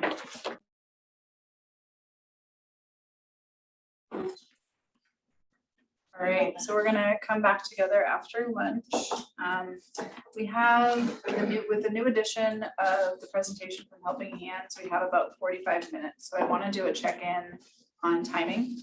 I would like to save some, I think the important conversation really is what we've been having, which is around roles, responsibilities, and relationships. I think of them as the 3 Rs. Without them, it's really hard to have clarity. There's often friction, there's different expectations. And a number of you have mentioned, and I think it's really true, that it comes up in every conversation I end up in with the city and county, city of and the county, or between providers and what they can expect of public agencies. And I think one challenge of this office is that while we are a coordinating office, coordination isn't us being the middle messenger, going back and forth between entities. And so I'm also, in addition to wanting to define better the parameters of what this office can do from a staff perspective, I'm wanting to start the conversation and hopefully move it along in terms of what commitments representative agencies have to each other, to this office, to partners. And I think a good starting place would be to talk through what each of your representative agencies currently does, sort of a current state in broad terms, and any new priorities that you think you're leaning towards. So in the past, we haven't taken this kind of program on. We're working on this right now. So I know for like Redmond is looking at having Oasis Village or some kind of campus for alternative sheltering, parking. I think that, Sisters has not in the past had programs and outreach and formal, efforts, has had many great informal efforts, but there's this effort to formalize those efforts. So I'm curious to hear from each of you sort of where your agencies are at and going. And if you feel like there's a lack of clarity or need to have a conversation around like what expectations you have of other entities, sort of this is a shared relationship. Because I think then the office, the role of the office and the responsibilities of this office should flow sort of naturally and fit with that. I would like to make sure we have that conversation, and I'm mindful that there are still portions of this plan we have not yet gone through. What I've heard in our conversations earlier about, especially the advisory council, is that it seems most important to ensure that an advisory council, even if it's formed quickly as a sort of ad hoc, like let's look at this plan, it will be most important what they feel should show up in this plan, and that the board feel comfortable that feedback opportunity has been made and that there's this alignment across plans. So I'm happy to go and do that work as I've outlined in the intro section, the sort of schedule that I've proposed for how to get feedback, incorporate feedback. If you feel comfortable with that, I'll go and do that work. And then what I'd like to include, there's portions of this plan that reference conversations that haven't been had. So the advisory council is one, roles and responsibilities and relationships is another. So once I get that clarity, I will do my best effort with support from staff to ensure that that's reflected in this plan so that we have one comprehensive administrative work plan for the year that is comprehensive, not just to the two of us, but also all of you and your entities. Does that feel like a good outcome of a, we have probably a half hour for that, and then we'll do some wrap up. Keeping in mind that that is probably not the only conversation we will have about it. And then acknowledging that we've all received what was shared earlier today, and if we'd like to take some time to review it together. Otherwise, I want to defer to the board on, yeah, literally hot off the presses, but I want to defer to you. This is our time together to do work. I'm gonna just do a little elephant in the room, because I think we've all probably had chatter in the back. I know you have, I read your letter. How do you feel when we're talking about roles, responsibilities, and relationships? I mean, we're asking you to go out and work with providers and for people to get us data, but I feel like perhaps that's not been a very positive relationship from the echoes I'm hearing. And how do you feel like we should be, as a board and as the office, integrating our role and our expectations with our providers? Yeah, I think that's really sets the framework for what I'm trying to accomplish with this work plan, is that when I joined this office, it was, I've been the first person in this role. My experience has been there are many different expectations of what this role should do, and often those are in conflict. And so it has put me in the awkward situation often of saying no or having conflict. I think frustration or friction naturally comes where there's lack of formality, right? So informal relationships, things that are left like, well, we'll hope it goes well. Right? Like we haven't clarified procedures, like what kind of communication procedures can we expect? There's also, I think, a natural tension, which is related to the fact that service providers have historically had mistrust of public agencies. And I am often perceived as being of the government. And so there is this, I'll give you an example, encampments. Encampments is a huge place of both frustration and friction. And I have had to be very delicate about the role of this office in relation to them, because in the past, and this is from, providers have shared this with me, there have been concerns because providers have been asked to help with encampment removals. They have felt that their time is not being compensated by public agencies to do that work.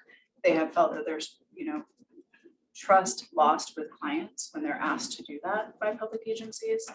And this office very early on was asked to take on this issue of encampments, bring solutions around encampments. And some of the feedback that I heard was, we don't want any part of that, but they're asking us to do this work without paying for it. They're asking us to do this without identifying where people can go. They're asking, for us to go and pack people up, and we keep packing up the same people and moving them over and over. So I have tried to address what I know is, and this is not just here, right? Encampments are challenging everywhere. And there are really no good solutions that are not solutions to homelessness, right? We cannot solve encampments if we don't solve homelessness, right? We have to create more housing and more services.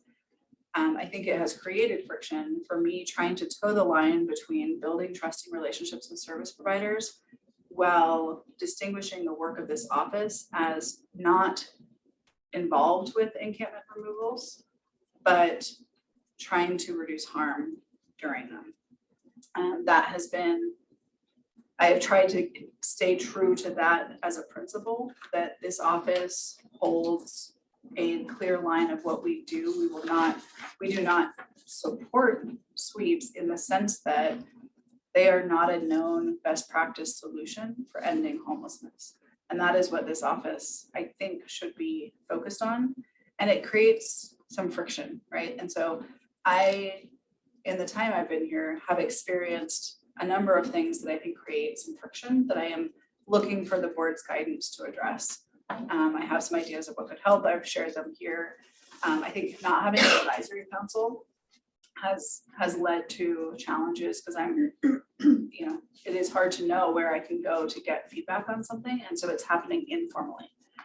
A lot of what you see in this plan is my effort to formalize the work, because without that formal, it turns informal, and that can turn into things that I would describe as unhelpful communication, like gossiping, not providing direct feedback, outsider syndrome, sort of not being included in conversations or being pushed, you know, sort of left out. I think it is not my first time in a role that is the first time it's, you know, I'm the first person in this role, and I've had that experience several times.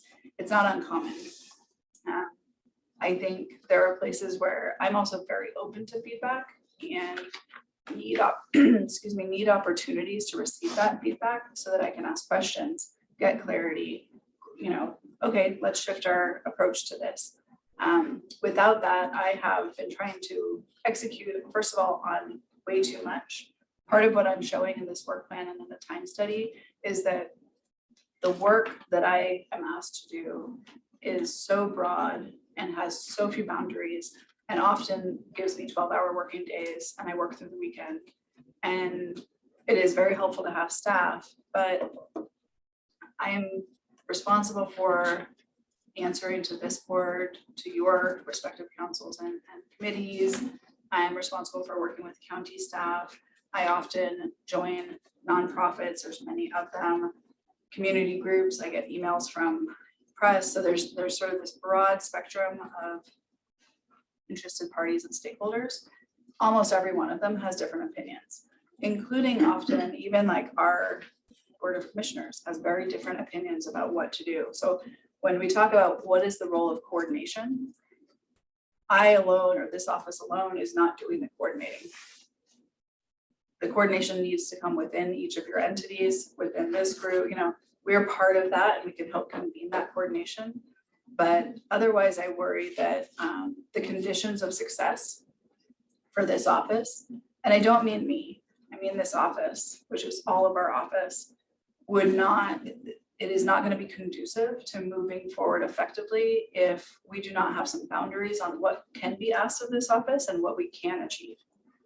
I think that when there are informal expectations that are not mutually agreed upon, and we hope things go well, they often don't. When I see relationships go well, it's because there's good mutual clarity about what everybody can expect, good mutual clarity about how we make decisions, good mutual clarity about how we resolve issues, you know, principles about how we, you know, take under advisement changes that need to be made or feedback that needs to be shared. And I have in my work really established what I feel good about in terms of a way of working that is iterative and developmental oriented. Like we should all be working on growing and changing and evolving. I think certainly the work of homelessness requires that we work differently and not just together, but actually like change our views and try harder. And so I am interested in forming a structure that leads us to the conditions of success. Without that structure and without support, I don't think this office will succeed in navigating the many demands that it has on it from the many different places. I'm often in meetings. I find the role by default for this office becomes navigating very carefully between the tension that arises around encampment removals or political decisions that have been made and keeping, you know, building trust with service providers. And that is all, I mean, it's all a hot temperature right now on homelessness. You know, I don't need to tell you that, right? So I often hear and I agree that this type of job is called an impossible job because there's almost no way to make everyone happy. And any small mistake gets magnified, both in the public eye and within relationships. And I think it's really critical that we create space and grace for what this is trying to accomplish and the stage it's in. If we are 3 years down the road, things will look differently. These early stages are often tricky to build trust quickly, to go through processes quickly. All of that I think is really important to keep in mind. Does that respond to? It does. It gave me a follow-up question because I know we're in early stages in space, but we're 7 months in and I think everybody's looking for what can we show by the end of year one as measurable accomplishment versus we're still planning. Because I think people are frustrated across the board about hearing how we're planning to fix things. Yeah. And so what we need is a little bit something more tangible to wrap around. So, in outlining the roles and our responsibilities, we need to outline what those metrics look like for showing what we accomplished at this stage and how that will lead into the next year. So a good example of that are the strategic updates that I send out. And I don't hear much feedback from the board on them. I think it would really help me to hear feedback on that. I have tried to show my work. I'm really transparent about what I work on. I have done some work study that you'll see there just to show like what my days look like. This is kind of like the composition of my weeks. I have also been operating an office that I think should be staffed at 3 to 5 people with just 1. And that has been, incredibly hard to not have clarity and structure to navigate that, those vacancies, honestly. And I do think that having, I have tried to create a framework that I think can be made, evolved into that accountability framework that you're talking about. And I think it will be important to make sure that there's not just clarity about here's the project we're doing, but what's that outcome? Because there is a difference between outputs and outcomes. And we can finish projects and still not see that outcome. And it may not happen for a year. The work we're doing is sort of longer term. Well, I think showing that you've got something working, that these are the things that are in Yeah. traction, having the path to follow to see that these are the steps and we're not still just putting words on paper of planning is part of what we're thinking. And then for the other thing that I've been hearing you say, what are the 3 things you do during the day that are most important? What are the 3 things that need to come off your plate? That's a great question that I ask myself quite a bit. I would say right now, the most important thing I'm doing is getting Chris onboarded because my ability to be able to delegate is what gives me the ability to get things off my plate. And he's been doing great. And luckily he comes from this work and so has already been steeped in the resources and the partnerships. And so there's actually a very, I would say he was actually part of my learning curve when I started. So, I'm just curious, Chris, what again did you say? Because you're transferring between both jobs. So how much time are you giving to this job then? It's about half and half right It now. is. Yeah, I think, So 2020? yeah, just about. I just submitted hours to you the other day. And it was about, out of the past 2 weeks, about 50 hours with the county and about 40 with COIC. Okay, just curious because, it's so great that you know what, you move forward. Yeah, It's your expertise. It is definitely tough and recognizing that towing the line is a position that I haven't really been in before, like with a foot in each door. But I think a lot of the work that this office has been devoted to lately is the work that I was doing with COIC related to the executive order. And so I think it makes a lot of sense that we continue that. But that's another example of like something that has come up outside of the strategic planning process that has just sucked up a ton of not only Cheyenne's time, but a ton of other people in the community. It's been a very involved effort, so. that would be my number 2 is the governor's orders. So prior to that administration's taking office, I had a number of reach outs from their policy team and talked with them through the data as I understood it and they described what I was seeing in terms of the unsheltered crisis. And that was nothing new. It was already, very clearly understood locally. And I heard it loudly from everyone here. It is the most expensive kind of homelessness is unsheltered.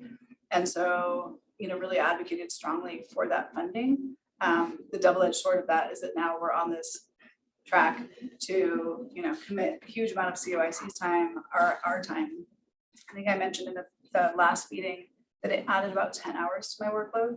And I typically, I've been working with sisters as a community to evolve their applications so that they can come to the table and receive some of the funding that's part of that. I've been working with teams like Bethlehem Inn to try to, help them through a strategic process that they may look at, partnerships or lower barrier sheltering. A lot of the work that, like I mentioned, is shared work. And I had recommended that COIC take the lead. There were some recommendations that this office take the lead, and I said, we're simply not staffed to do that well right now. And I feel like saying no to work is really important. That has actually created some friction as well. I have sometimes had to say, look, I can't do that. We don't have the time and I And can't do again, it well. having our clear structure of what we're doing and being able to say no, and it can come back to the board and say, sorry, no, this is our bandwidth. Yeah. Which is fine, or yes, we need to have more people. But isn't that money, isn't over 2 million gonna go to the service Administration. providers, et cetera? Oh, most of it will go to service providers. A portion of it will go for administration. Well, I mean, administration, Yeah. it's over 2 million. Yeah. According to what And I was reading. COIC will direct that where they see necessary. They have acknowledged, and we've been working closely with them to acknowledge that their office and team is set up to be a very skillful convener and not a content area expert in homelessness, and that's okay. They have asked that we be at the table to help move that process forward. There are many partners at that table, though. It is a group process. It's literally a MAC group. And there's a lot of transparency built into how those decisions will be made because it is a lot of money, but it's also one-time funding. And so it has to be spent wisely. So some of those, that is a huge portion of what I'm working on. That was not part of the strategic plan. Exactly. And then I would say another big portion that I'm working on is a place that I've identified where I'm not sure anyone else is working on it. And I think it's the critical piece if we want to get out of the habit of just endlessly sheltering, which is fast tracking housing production. So I've been working with a small team of private developers to cultivate a model that could work to develop housing with public lands and private capital, and then transfer ownership over to nonprofits to use as supportive housing. The traditional model, and I've worked on a lot of these development projects, the reason this kind of housing takes so long is you have to go get all the funding you need, and you have to do it like over time. You don't just go get all the funds. You find like 5 different pots of funds and you grade them. And that makes the development process very difficult and very long. And it's often more expensive because the project, instead of taking 1 year or 18 months, is taking 4 to 5 months, 4 to 5 years. I've even seen projects take 10 years, right? So at that rate, there is no way of producing enough housing to get out of this endless sheltering. Sheltering is more expensive. With housing, we can leverage federal dollars or vouchers to subsidize the units. And those then pay for essentially what is a mortgage. And so we can utilize state and federal funding to pay for those local resources. And then they're owned and managed by nonprofits locally. I think that is a critical piece that we need to solve for if we're gonna have enough housing. And have it sustainable. And have it be sustainable. So I think that involving the private sector and, you work in real estate, and I think that market the market fails to produce housing at the lowest income levels, like the $300 mark, where someone's paying $300 or $400 for rent. There's no unit that does that. So after a certain point, we see a drop off and there just are not sufficient units. I really believe that we have excellent service providers doing great work on the services front and they need more support. The biggest complaint that I've heard is that it's fine, you can serve someone all you want, but if they're not housed, you're just doing outreach.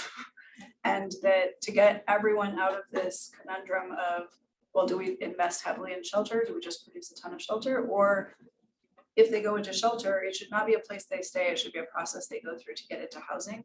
And so I think a big part of the work I'm focused on is how can we crack that nut a little bit with private capital, because public dollars is not proving very effective for that scaling. In terms of what needs to come off my plate, I think that the issue, like I mentioned, the issue of encampments, especially mass removals, the three major projects that landed on my plate within a few months were Hunnell, the runway protection zone, and East Redmond more broadly as part of the DSL project. The way that I have taken steps to move that off my plate was with working with Eric quite closely to identify, because I didn't have staff, to identify alternative staff resources. So the county has designated a project manager to basically support coordination of service providers for those removals. Otherwise, it would have been my full-time job, and it very quickly, looked like it was going to. I kind of had to raise the flag, and luckily got support from Eric. I don't think it's an appropriate role for this office to be a full-time navigator of encampment removals. I think that has actually created friction with service providers because of that sentiment that there's entanglement between the aspirational goals of this office and the perception that I would be used by public agencies to lead efforts to remove people with no plan. And that has been hard. I will tell you that ethically and morally, I will not support sweeps without plans. Sweeping doesn't work. We have seen already when you sweep in one area, individuals show up in another. If you do not have solutions and resources and housing, it's not a solution, and it's very expensive. ODOT informed me that their clearing of Revere cost them $20,000, and individuals came back the next day. I They will said not, on the news it was 10,000 a day. And that's my driveway. I mean, I drive around that. And, there's like there's one person there, and then like 2 weeks later, that's all back again. Oh, So, we have the same thing that happens over in the industrial zone off 17. Yeah. We go in and kind of get it to a dull roar and do it, and not really a sweep, but we go in and clean up, and people that don't want to have time and attention in their area will locate elsewhere. In the minute everything is kind of tucked away and we've cleared the safety zone. They come back. It's convenient, it's close to services, it's easy access. It's not that they have to go all the way to the beach to get someplace. So yeah, not having somewhere is huge. so I've been more focused on, shifting that kind of work off to an appropriate team, and trying to focus on this office's resources on advising to reduce harm, identifying resources to fund the needs, towing, that kind of thing, and unlocking public lands that can be utilized for sanctioned or safe locations that people can go. Going back to my questions, the reason being, I think as a group and as an office, we need to know our top 3 priorities and the top things that need to come off our plate if it's not the office's responsibility, so that we have a unified voice and agreeing and saying and supporting that these are really not the things that we're here to do, but we can do this. And those things belong, and we should know where they belong. So again, directing them to the right place. Because I don't think we have that continuity out there at the moment. No, I agree, and I have often felt overwhelmed by that fact that I do not have anyone to even delegate a project to. I have a long list of things that I've been asked to take on that I know I can't. And so I would say the other work is strategic work that I think should happen. It's not that it should come off the office's plate, it's that it shouldn't be on my plate. So ongoing coordination of certain meetings with partners, I think, Chris is very skilled at. I think the addition of another staff member, which I'm trying to secure funding for, would significantly improve our ability to deliver on the wide range of work that's showing up. And But then like item number 3, the fast track housing production, our properties team just added another employee. I know they were, it took a while, but I would think that perhaps that's something that would be in Christie's expertise. I don't know if she can pull it off, but I would think that might be something that she can really, facilitate this with. we have worked really closely with her. She has been excellent at identifying public lands. Right. Zoning restrictions. We've worked with the county Board of Commissioners, as you know, to request at the state level, request changes to UGBs. And those I think are significant. What barriers from a policy perspective are we running into and how we can use land and develop it? what barriers do we see in terms of funding and how can we leverage private capital?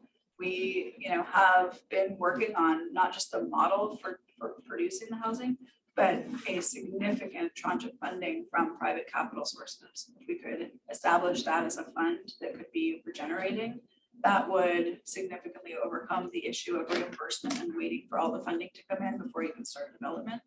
And we have excellent developers in this area who are very committed to the region and want to help end homelessness. And I've been impressed by their show of force and commitment to come to the table. And I think it'd be really important to have a conversation with those developers and, this board to talk through how can public agencies reach out across the sectors and figure out the appropriate roles, right? The public government sector should not be expected to do it all, right? Provide the services, provide the funding, secure, all of like. And they won't. And they won't, and they can't.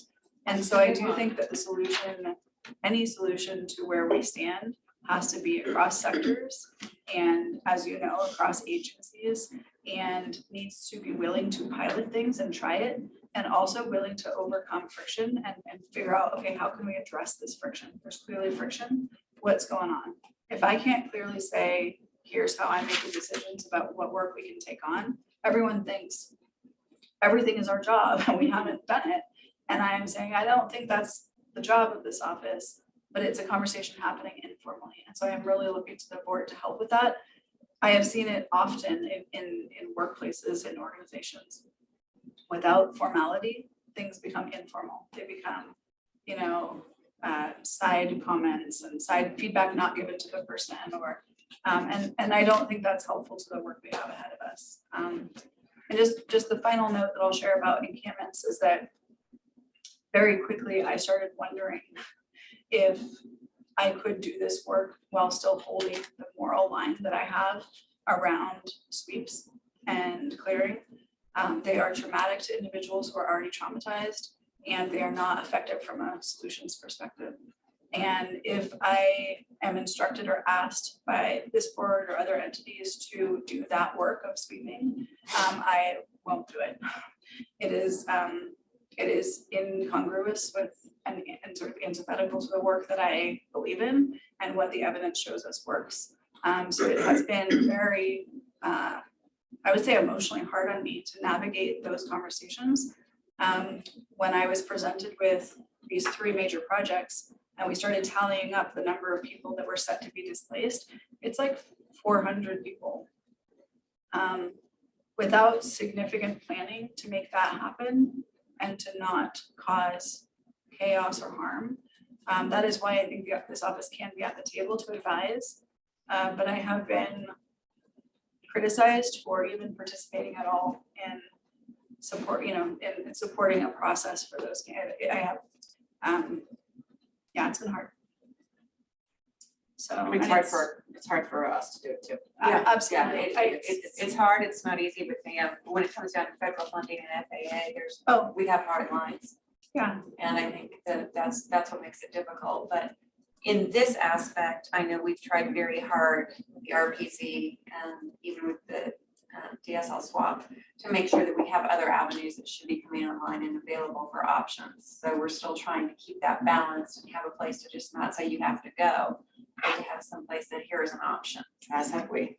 Yeah. And so I think it's just making sure we have those options available and everybody's on the same The page. 10 acres that we talked about like a couple of years ago before you got here. I was talking to Mayor Fitch about it the other day, and it sounds like, it's gonna surround Oasis Village, and it's like an RV spot, maybe with some tiny homes in it too. But that has taken forever to get that in. But we're going to add the utilities, we've got that funding, it's by the core property, it's on the east side of town. But if we would just have that, where we can say, hey, this is a great place to go. There is security there. Yeah, well, the option with that though is it's also something that can be built upon and grown. And that's what we're looking at, is by bringing in the infrastructure as we're looking at it as a city. We can start with a smaller managed camp like Oasis Village. What we would like to do is piggyback on the back of it an actual low barrier or low rent RV area where, if you have that 200 or 300 month that you can park and pay, it's fenced and managed, and you have a continuum of care there for people that might need it. It seems like a good plan and there's more acreage to grow. Right, So. and it's surrounded by county land, that's Yeah. what I really love And about so it. it's, but there's cost. I mean, the infrastructure, right now, we're having to work with ODOT, and the infrastructure for that is if they will allow us, and it sounds like they will, because they have a major paving project for early 2024 to actually cut the highway and pull infrastructure versus go under, that saves a little bit. But then, we're talking fencing, we're gonna have to create some sort of walking path all the way from there back into the city so that they have the ability to traverse by bike or foot. So there's a lot of different easements. But then there's all the money that the bus system has, if they do have any bus drivers that can actually Yeah. put that into the route. No, really, I mean, Yeah, and then of course we need the ODOT certified instructor that's retiring in Baton, we need him replaced.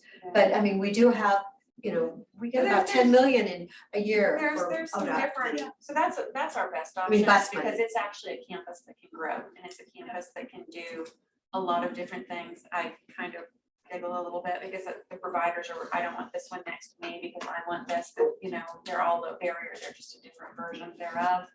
So we're gonna have to juggle that a little bit, because what we have is what you're gonna have to work with at this point. But it's a great opportunity to have, it's got the space. I've worked with each of you and your teams to identify and unlock some of those solutions. And I know this work is hard for all of us.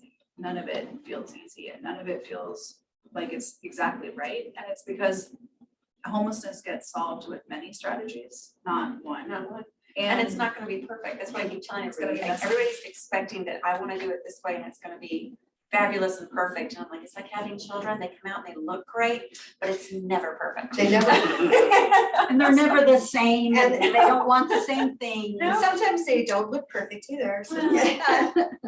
So I think that there is a lot of work to be done.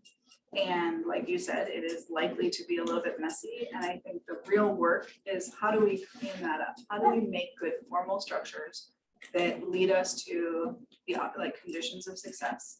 How do we go from a pilot and a concept to an actual operable office that I can say, yes, that work plan I can accomplish, or this office can accomplish, without overburdening to the point where like the machine that tries to do 100 things and none of them is able to, get accomplished. I am hearing from this board that it would be important to start first with that advisory council and to get their guidance and input shared, and to work on an open process where everyone is working to define both what this office more broadly can accomplish, and then specifically what parts of that staff will take on. And I say that because there are a lot of places where I hear an expectation for this office that relies heavily on another commitment from an entity. And there's very little language in the original strategic plan that indicates how all this work is shared. It reads much more like a job description for the whole office. Like, here's how the office will do all this work. And like I said in the beginning, I found that very aspirational. Like it's inspiring. Like, oh wow, if we could do all these things, we could really have an impact on homelessness. What I worry about is that it is way too much. There's not clarity about what all of the whole system is doing, right? This is just 2 people. I mean, I have him part-time. Could you, in the future, not this exact moment, identify for us the collaborative needs that you have from these other entities that we're anticipating these tasks get accomplished through their help? Who are we asking you to collaborate with? And what do we need to do to make sure they're engaged? That would be. And I think it's both the agencies you all represent and the many service provider partners, the many housing producers, all the components of the system in that sense. And I understand that the strategic planning process, it produced essentially the job description for the office. It's not quite a pathway for how the work is shared. You have seen, it's been very public, all of the disagreements at the commissioner level, disagreements between the city and the county. A lot of that I find comes back to this conversation of what can we expect? What can a city expect of the county? Is that their job? Have they accepted it, like Eric said? What can commissioners commit to make the city's work more effective? So what, behavioral health or public health commitments need to be made in order for shelters to be effective. A good example of, I think, a collaborative effort that worked is having more behavioral health staff attached to City of Bend's shelter. I think having the Lighthouse have clinical, staff that address behavioral health needs is important, and it keeps everyone in their proper lane while showing how they would work together. And that only benefits clients and only benefits outcomes. So that's a great example of like, everyone can sit with their role and responsibilities, but in the relationship, it's clear how we share that work. And I think that this conversation needs to keep evolving, because I've been having it for months discreetly with each of you, with partners, with other agencies. And I will tell you that every room I'm in, there's different ideas about what this office can and should do, different ideas about what cities and counties should do, providers. And it worries me that that conversation needs to happen and we keep happening of what are we all doing here? It's not just about one person or 1.5 people. We want to work in service to the work of all of your agencies. That was the intention, and to rebuild a system to be more high performing. And if it makes sense, what I could do is walk through the other portions of the plan just in the time that we have. We have 7 minutes. Okay. So what I'm gonna do is reserve all of the strategic project work for a discussion with the advisory council and switch to page 30. What is the timing on that though? I mean, we have to supply this work plan to, I'm sorry, I'm getting frustrated. We have a plan that we need to get to the state by the end of June. So it needs to go to this advisory council that doesn't exist, and then come back to us, right, for review, and it's April 20th. I'm just like, I'm getting a little like worried that 2 more months are gonna go by, and then it's gonna be like a last minute thing of like, oh, here it is, and we won't have time to kind of discuss it. And I thought that was the intention of today, was to really like delve into it from our level a little bit too. And so I just would like to know what the plan is for that, so that we all have adequate time and input. And when we don't actually have an advisory council to, there's a lot of steps that need to take place, and meetings can't happen next week, we know, with all these busy people.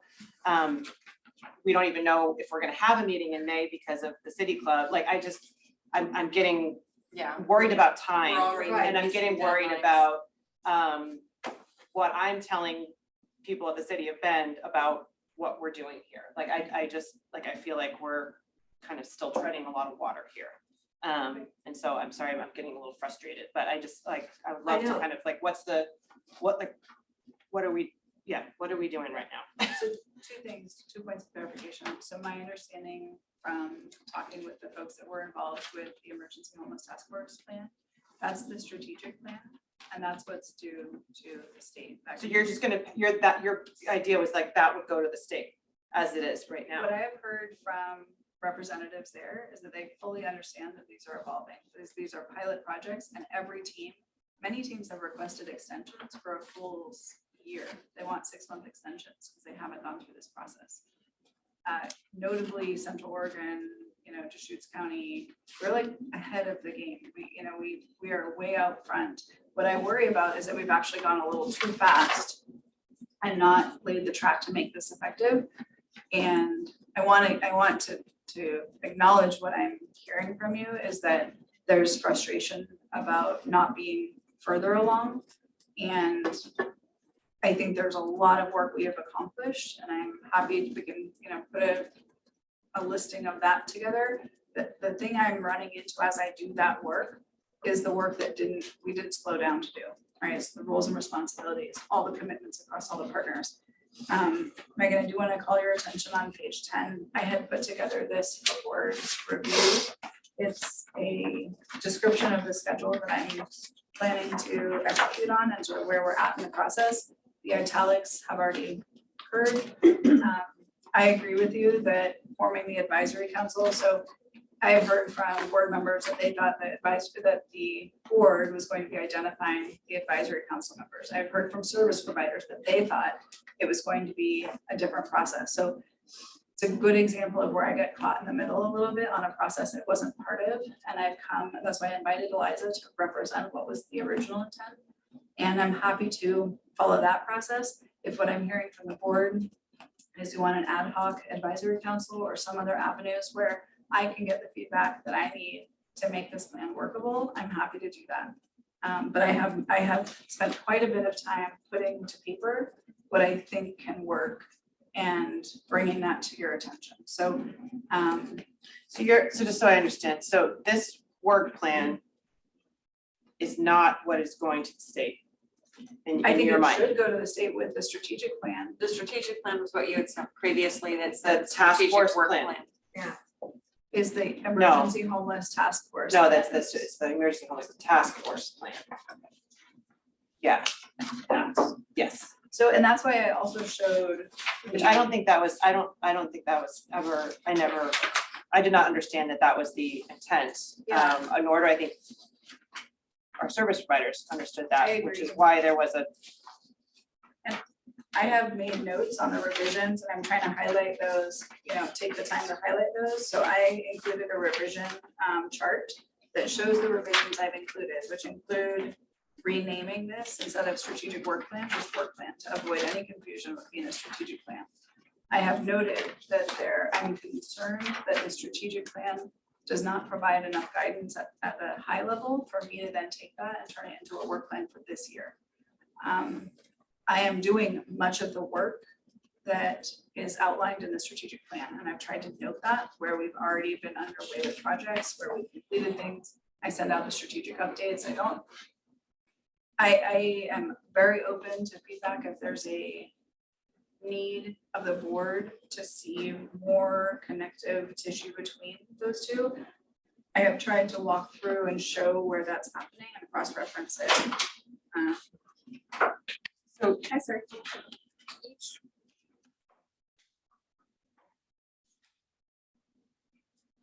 you're saying each one of these strategic initiatives that start on page 22 all reference something from the task force plan. Yes. And one thing I can do is try to do even more of that cross-referencing to show where, for instance, on the emergency homeless task force 5-year plan, I have identified something as a priority for year 1 and have a project plan identified for staff to be able to support that. And Megan, I guess if I can ask you a question, Yeah.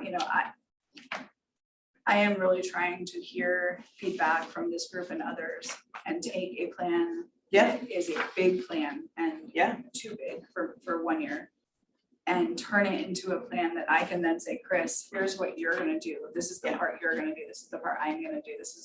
And I think I have come up with what I think is a good structure and format. And then I've identified gaps where I'm like, I can't decide the roles and responsibilities. I can't decide on the advisory council. I'm gonna go bring people who can speak to that and get guidance on the next step for that. I agree with you that I think timing is tight. I would really like to start the new operating year with a clear plan of exactly what we are all doing. And also reference all the work we've accomplished already. There are huge strides that have been made, I think, that we want to include in an annual plan. You often do a look back, right? Here's what we've already accomplished. I'm happy to include that. I think it's a good point. What I would recommend for that timing is essentially an ad hoc advisory council that comes together to decide 2 things. The format of the formal, like the ongoing advisory council, and an approach to this document that is collaborative and helps us do cross-referencing and decide what comes first, second, and third. I don't want to be the one making the decision of, here's a 5-year plan. I just pick and choose what I think should happen in year 1 or right? I But cannot, isn't that what these strategic initiatives are? I'm sorry, because that's like, Yeah. it has completion dates on here and stuff. those are the things that are already underway and clearly happening, like the governor's funding or like a lot of processes I didn't launch, they were already launched and I'm giving them up. They're also meant to give an example of what I'm going through for each project. If it's on the strategic plan, I've gone through to say, how much staff time do I think it would take to accomplish this on a literal like hours level? So that I can then build a team that can do that work. You guys, would you mind if we just take a little break here and go to Helping Hands, and then we can come back? I don't know if you have any extra time, if we need to continue this discussion on. But it is 1:32, I think. Let me just ask one kind of wrap up question, because I really do need more direction on this. Megan, what do you envision for next steps to achieve what you'd like to see? I have met with the board just twice before this and brought sort of my best attempts at incorporating feedback. And I am at the point where I do need advisory council feedback. No, I think that's great. I'm concerned about timing. I did not understand the task force plan that you intended, that was going to be the actual strategic plan as is, and that this is a supplemental actual work plan for, for a year. I think that the most important conversation that we have to have next is this roles and responsibilities conversation. I think that is hanging over us. I think that we're not getting like further along because we have not had that conversation yet. And I think that I would suggest that is like front and center for the next time that we meet. Because I think that'll help us with these strategic initiatives, because a lot of them are from your office, but they're going to need, just like the strategic plan, they're going to need assistance from us. And so I kind of feel like that has to be the order of things, so that we can move forward. I agree. So, and it's clear that we definitely need to meet in May. Yeah. I mean, that's the one. Look at their schedule at May 15th, that's Monday, then the meeting is on Thursday with the city club, if that would be a possibility. We have an afternoon meeting normally, that's probably like AOC day or something. Good afternoon, Commissioner Devon. Anyway, I can do a doodle poll, we can coordinate yeah, that. anyway, that's outside of just a this. date, because the following week is our budget week and we are, Oh, yeah. yeah, we're crazy the It's next on my week. calendar, we won't do it during budget week. Okay, anyway, just maybe look at Yeah. the, I've got budget week too. Yeah, okay. we all have it. All right, can we Budget go in to Helping May. Hands now then? Let me ask one more question. So Okay. what process would the board like to go through to determine roles, responsibilities, and relationships? I've included in your handouts a roles and responsibilities worksheet. I went through the process of identifying the roles and responsibilities that are outlined in the Emergency Homeless Task Force. And I included examples of what we're doing that I think meet those responsibilities. Because I'm trying to help myself and others understand how we can interpret what was sort of the track that was laid in terms of real work. And that, I think if we could all be doing something similar. What if we, I think- what if we evaluate this and put our notes in and then everyone can email it back to you? I'm happy for that, but it's also a matter of your Joy. role. Yeah, I think that's, Yeah. that's what's not here is, and what I think is missing is what are our roles? What do we do as cities and county? What support do we provide?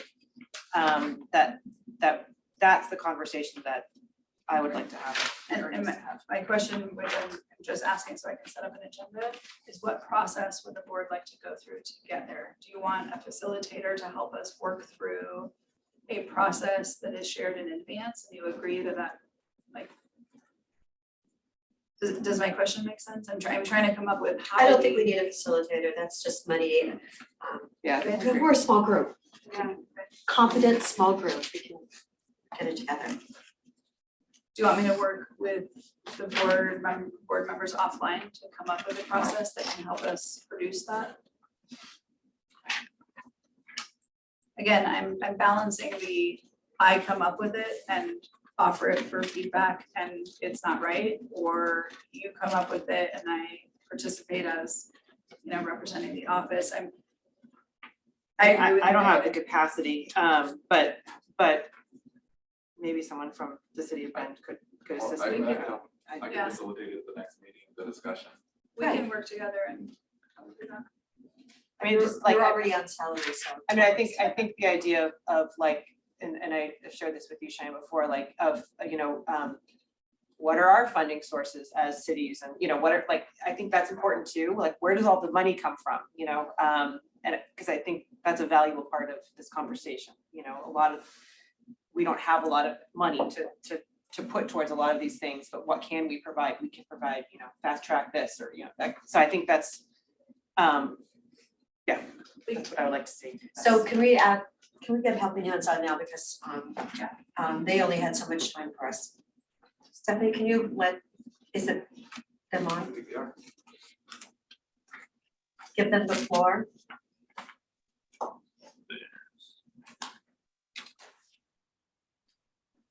Hello, can you hear me? Yes, Hey there. good afternoon, how are we doing? Miss it. We're doing well. I'm on the road, so I'm in Lincoln County right now, just trying to get this other navigation center open, but you want me just to follow the little schedule I got? Yes, please, Alan, thank you so much. It's Alan Evans who started the program. Hi, This is everybody. not I'm in Alan. Black Ponies. I'm Alan Evans. I'm the founder and president of Helping Hands Reentry Outreach Centers. We're an organization that serves 5 Oregon counties. We've got 11 facilities, and we provide 618 beds a night. A little bit about my story. I was homeless for 27 years. I lived through abuse as a child, sexual abuse, physical abuse. I was hung by my father when I was 11 years old. I was found by a neighbor. I was put into the foster care system. Started drug abuse at a very early age. Every decision I made in my life was based off of what I lived through as a kid. From that point forward, I lived on the streets all over the United States, just doing what I could to survive. One of the things that I found I struggled with was every place I went, they told me what they thought I needed. Nobody ever truly listened to the depth of what I needed, which was to deal with my trauma. 22 years ago, I ended up homeless in Oregon after being all over the place, and slept under Burnside Bridge for 4.5 months, nearly froze to death. Me and 2 other guys went over to the coast, and I was sleeping in some bushes on the coast, and I went to every door I could find and said, look, I'm broke, I'm homeless, I'm addicted, please help me. I needed treatment, I needed mental health services, I needed so much. And I went to every door I could find. So I tried to get food stamps. They told me I needed identification. I tried to get ID. They told me I needed a residence. I wanted a residence, but I had no money. And at that particular moment in my life, I realized that crime was a win-win situation. I could commit a crime, and I could support my habit if I got away with it. But if I didn't, I'd get 3 meals in a bed in jail. And that's what I decided to do, was commit a crime on purpose.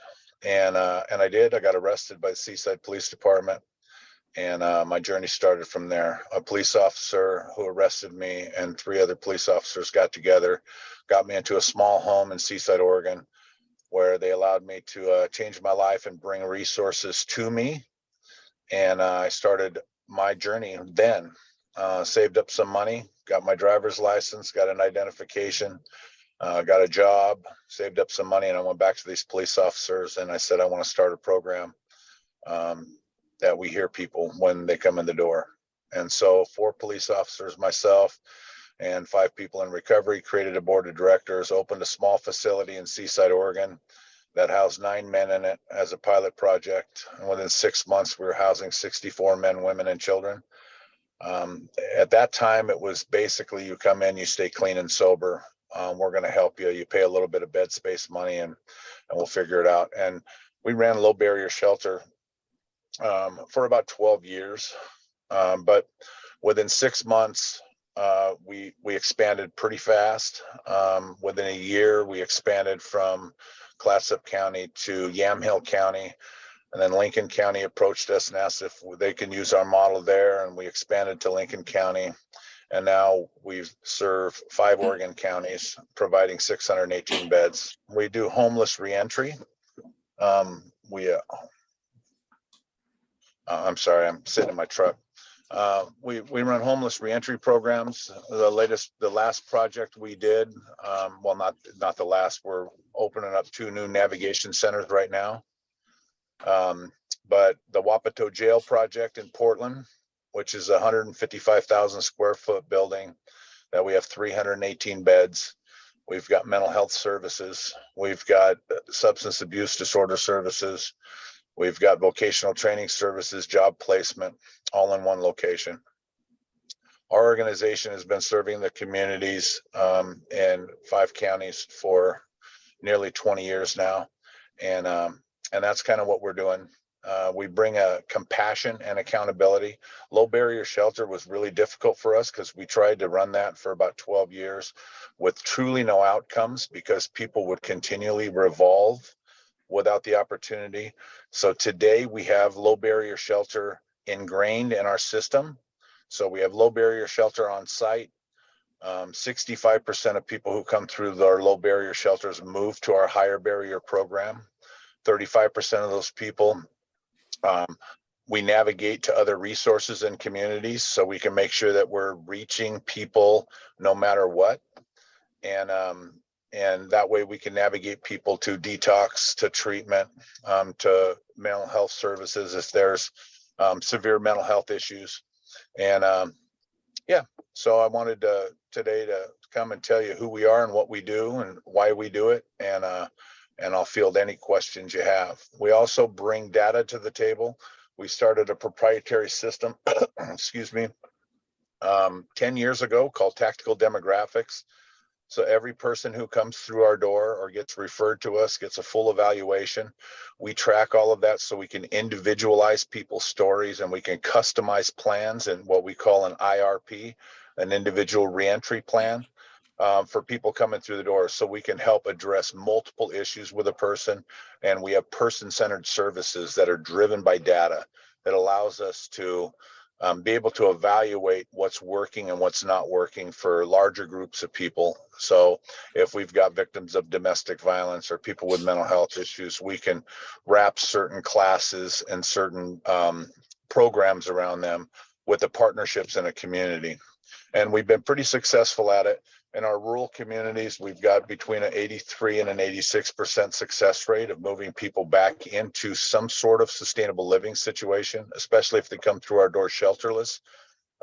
In most cases, communities in the state of Oregon have a really low rate of affordable, or high rate of affordable, low rate of affordable housing in a community. So we come up with different options for sustainability for people based on the lack of housing in the communities that we're serving. So we've been pretty successful at doing that. Yeah. So I could field any questions if anybody has any, or Patty, you want to? Okay, thank you so much, Alan. Thank you for that incredibly quick synopsis of what your program is. And what I was so impressed about was the dignity, how you treat people, people that are there working in your program, and the fact that some of the people are employed by your local community. So it was, I was really glad that we got to go there on that rainy day in March. At least it wasn't Yeah. snowing. Are there any questions in the room? Yes. Megan? Can you tell us how? Megan's a city councilor from Bend Hi. I heard your presentation, when was that, Patty? in April, last April. April of last year. She was part of our team. Can you tell us how you're funded? Well, we've got different strains of funding in communities. I mean, because we have a housing first concept in our emergency shelter, and our higher barrier programs are funded by private donors and communities. We're working on some stuff at a state level to be able to add in transitional housing and reentry housing for some state funds and for some federal funds. And it's been a little bit of a challenge, but we've been working on that. And local governments. A lot of grants, and also people who live in our facility pay when they get to a point where they can pay, they pay for their bed space. And so our sustainability plan is, one is we get a person to a point where they can pay what their bed space is. And so if you take our budget this year, which is $9 million for the 5 counties we serve and the 11 facilities, and you divide that by bed space, it comes out to about $35 a day per person to bring all the resources to a person. So the cost of us is not very much. And so when we have the ability to kind of paint the picture to show where exactly the money goes, it opens doors for funding in communities. Are you getting some MAP money through one of the counties? Did I see that? Getting what? Are you getting any funding through the governor's executive order with any of your counties, or did you get ARPA funding? We got ARPA funding. We got Measure 110 dollars in well, a couple of our communities. We got Project Turnkey 2.0 money in Lincoln County, which we're finishing up a 70-bed navigation center here right now. We got some CCO money. We're working on opening up opportunities. Some of the new funding that came out is only for new shelter beds, not existing programs. So that can be complicated as well. And some of the funding streams that are opening up in those lines right now could take about 1.5 years for contracts to put together to get some longer term sustainable dollars. But we're putting a clear model forward of what it takes to run an organization like ours and how cost effective it is to help people become better people in a community. So we're gaining a little bit of momentum for some state dollars. But historically, under the guidelines of Housing First, low barrier shelter is what's been historically funded with that money, not programs that invest in people to change. Ellen, can you confirm that your case management software that I believe your brother developed does sync with HMIS? It does not sync directly because you can't really run an API on a newer model and an older model. But what we do is we produce a CRV file that allows us to share the data without crossing the boundaries of legalities and safety precautions that are in place. The HMIS system, we share that data in a data lake per se. So we do give reporting on everything that we collect all of the time. And we also have a new navigation software that just went live this last month for navigation in communities to be able to track communities to get a better PIT count, point in time count, which we're really excited about. What about the pin location software? Is that the capacity also? That's the new navigation software that we're just going live with in 5 counties, and it's pretty cool because it's a GPS ran system, and a reentry plan can start with the initial contact and a bottle of water and an initial conversation, and it goes live. We went live with it, and we're just getting that system going in the Portland metro area.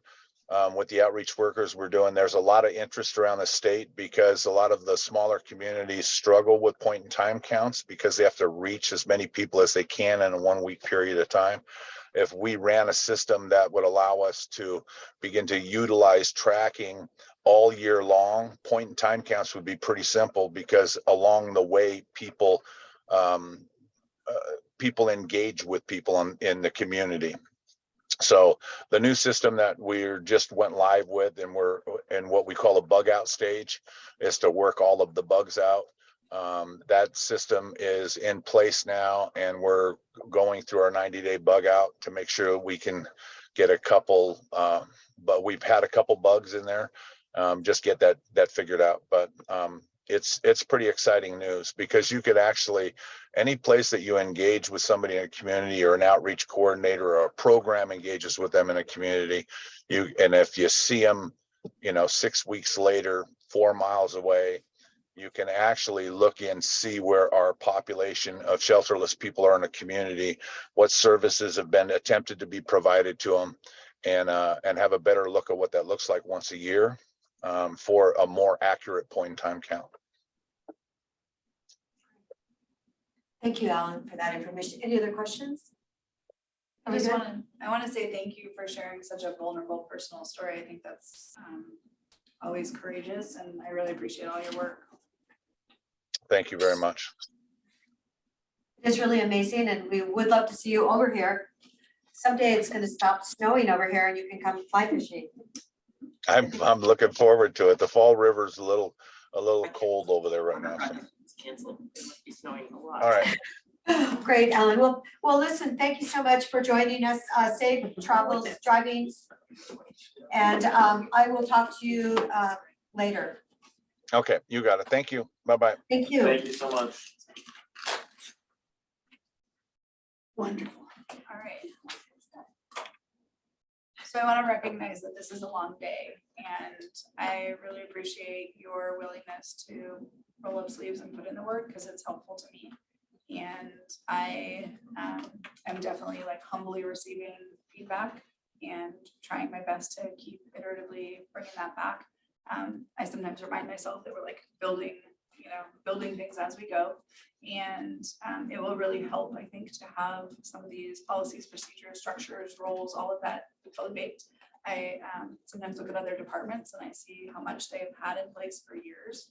And they're just each year just revising that, and we don't have that. And it gives me a little grace to kind of understand why I might be running into some bumps and having some challenges. And so I try to be mindful and eyes open about where I'm hitting those bumps and come for counsel when that's happening. And I will follow your direction around closely working with the advisory council quickly to get a workable plan in place. And I will work with advice from Eric around how to navigate the roles and responsibilities conversation. Would it also make good sense for me, probably and Chris, to follow up with each of you and maybe a few members of your team to come up with, for your agency, some of these, like do some pre-work in advance of the board work? It seems like that would give you some offline time to do that. Is that something? I really am trying to come to a process that gets us to the right place. And I see that August 15th, you want to have a specific plan for each of the geographic areas. So that might be something that we could pull into that conversation too. I know you're working at Sisters, but yeah, Lapine. you've had a lot of staff turnover, but I think we can get back on track if you have new folks coming in. Probably the middle of next month. Okay. We'll make a Megan, note about that. do you feel like we should apply for an extension in time? That this is happening too fast?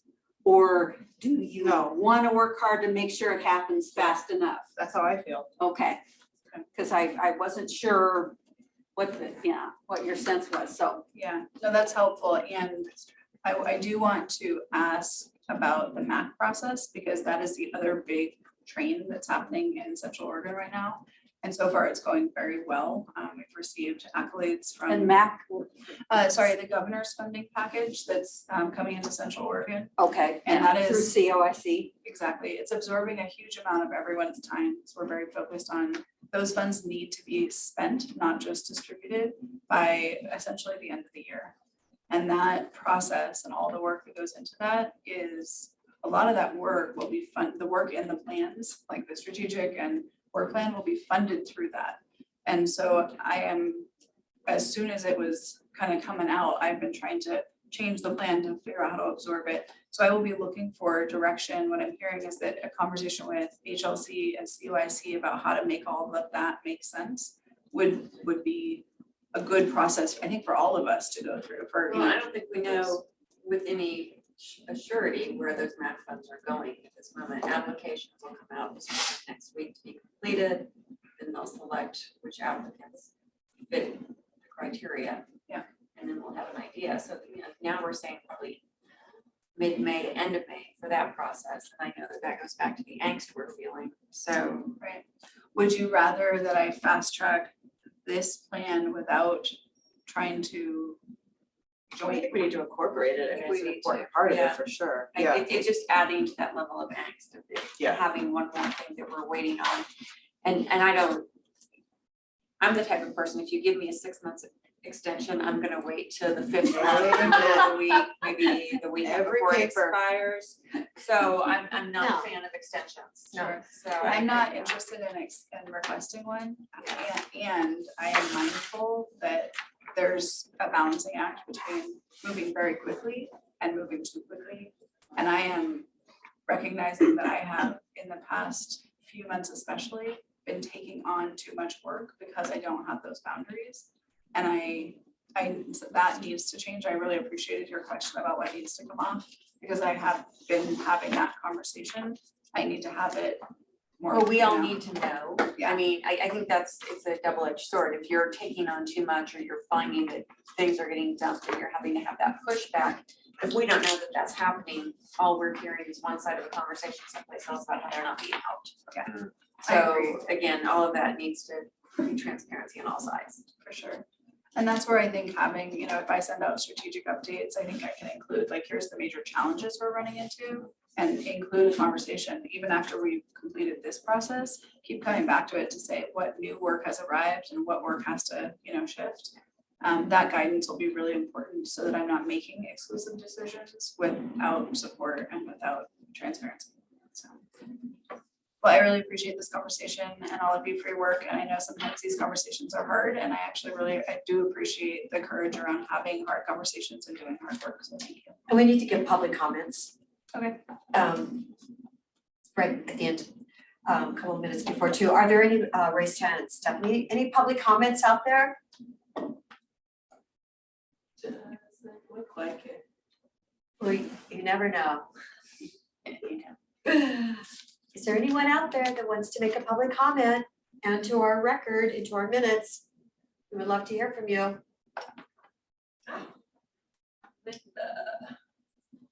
Okay.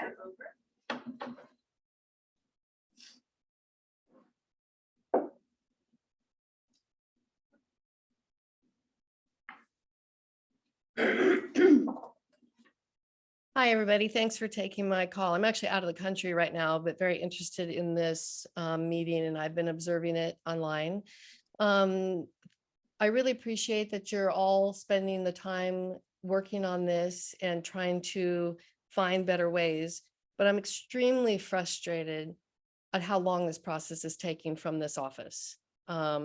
It's been last September since the joint office hired the executive director, and we have been actively requesting information and data and guidance from that office. Several of our emails and phone call requests and meeting requests through us directly, some of us and other entities, have been ignored.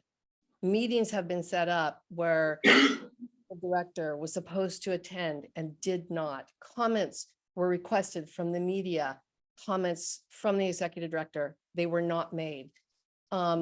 When I'm looking at these timelines and I'm looking at the work plan, I've studied it, all of it, the strategic plans, the work plan, all 80+ pages of it. It's plans about plans. There's no engagement that's going to solve anything from what I can tell, or to really start seeing tangible results so the community can get confidence and trust in this office until probably July 1, 2024. There's going to be 10 more weeks before this plan is going to even be reviewed 3 times by this body. In the meantime, hundreds of people are living homeless on our streets and are being exposed to conditions that are inhumane. I am not okay with that. I am a very empathetic person. I'm very compassionate, but I also believe in accountability. And in the meantime, we are dragging our feet. Our pit count numbers based on the report today have skyrocketed again. The HUD data that came out from the federal government a couple of weeks ago shows that Oregon has one of the highest increases in homelessness in the country. When is this madness going to stop? I am making a request that this office expedite this plan immediately and turn it into a plan that has not 50 pages of plans about plans, but actually action items that are things that can be done in the near future, not a year from now. So that is my request. Thank you for joining us today, Linda. You're welcome. We know who Linda represents. Yeah, that's a great I question. know who she is. She lives in Bend. She's been very active in homeless issues. She's just a citizen. President of Bend. Is there anyone else? Stephanie, are we good? So far. Okay. It's 2:01. Opportunities are leaving, All right. okay? iPhone. Hi. Oh, You know over. They have to identify. okay, yes.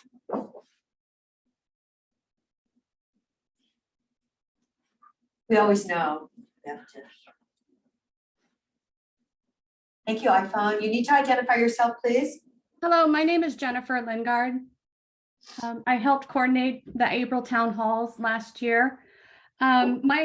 My hope with having Alan Evans as a guest speaker attend as a lived experience 20 years in operating shelters is educating the public and offering his services to Deschutes County.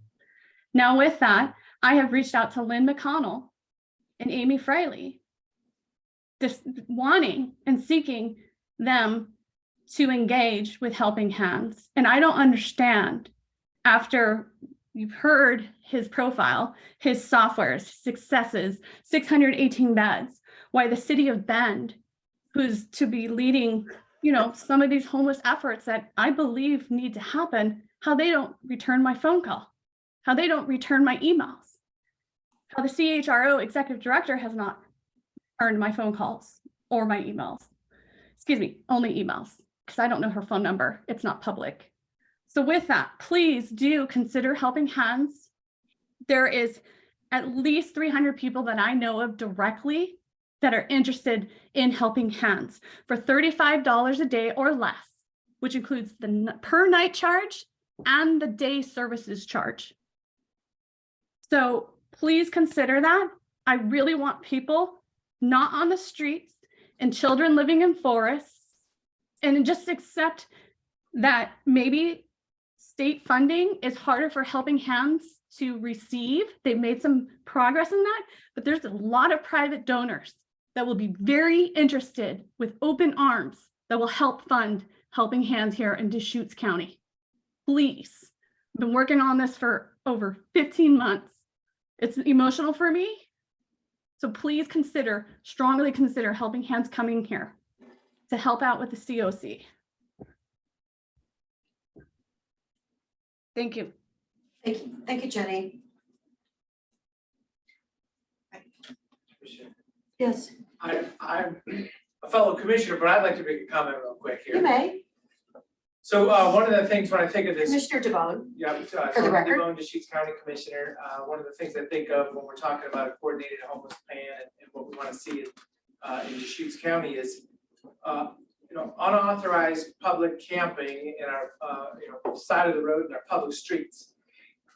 It's a goal. I think of that, that's kind of one of the top goals, and we want to help people that want help, but a document that says we're going to do a lot of studying and working hard, and we're going to do a lot of things, we're going to allow a lot of services, but what's the goal? We want to ask people not to be in some specific places. Remember, just the basics. And I'm not trying to push any triggers here, but unauthorized public camping, that's a goal. And I just think it should be a part of the document. Oh yeah, this is why we're doing this too. We want to help people that need help. We want to offer services to people that are ready for it. But we want, I would advocate for that. One of the goals, item number one, is please don't sleep at specific places. So your goal is to Just try to keep it remove simple. unauthorized public manner. camping. I don't see that being a coordinated office function. I see that being each city's and county's Each city function. and county's function. But Well, that's good clarity. we've already done that in the city of Bend, right? We have our time, place, and manner restrictions. Yeah, so I'm just referring to in a document that says we're doing this. I think that's the why, because this is an ancient problem. There's always going to be people coming and going, but if we can put some expectations, some culture around not having people camping at specific places, that's a goal. So, and you're saying, Counselor, you're saying each jurisdiction is kind of responsible. I mean, yeah, What we were talking about earlier, Tony, because you were here, yeah, so I'll catch you up, is the roles and responsibilities of the entities at the table, as well as our executive director, and getting those more clear, because we have a very informal working arrangement and a very big document that we're trying to truncate. But the responsibility of all the entities that belong to the coordinated office are theirs. What we're doing is bringing those together, trying to do the support, trying to make sure all the different members that we're working with who actually volunteer to work with us. And when we reach out to the providers, there's nothing that says they must work with us. We're hoping to have a partnership and coordinate so that everything flows smoothly. And in doing that, we've done our time, place, and manners. We've talked about with the land swap, with the RPZ, the things that need to happen both among the county and regionally, and trying to incorporate that into something that we can then put into working steps. So yes, that would be some of it, but that specificness goes back to, I think, each city and locality, because it's theirs to dictate. So to further inform that conversation, I think things that are specific help when we're making these decisions. So having that clarity around, specifically roles, responsibilities. I will do some pre-work with our team here. I want to call attention to one other document, and I know we need to go, that we didn't get to, is just a time study that I put together. Because some of the feedback that I hear and that I have myself is that I can't keep juggling all of the many things I'm being asked to do. And so I did some time study work to figure out, in a given day, when I am in meetings for usually 60 to 80% of the day, I cannot be getting back to all the many emails, all the many calls. Even with staff, I worry about how we offload that work. And so I've tried to offer clarity about different jobs, what each role can do, and what our staff can support your board around. So we'll close for today and come back. We'll look for rescheduling the next meeting with agenda items taken from the minutes here. And I'll do some follow-up with each of you and your teams to get some pre-work done. And we'll talk as fast as we can. We'll meet with you so that we don't take too much time. Great, thank you so much. Meeting is adjourned, and we will have a doodle poll coming out for everyone so that we can get together. And then hopefully everybody, do we need to have a sign up for the city club? Should we do that for everybody? I mean, I think individually people can sign up through their organization. okay, you guys are all happy to do that? Do like Yeah. the table? Yeah. Do we want to I sponsor? gotta go.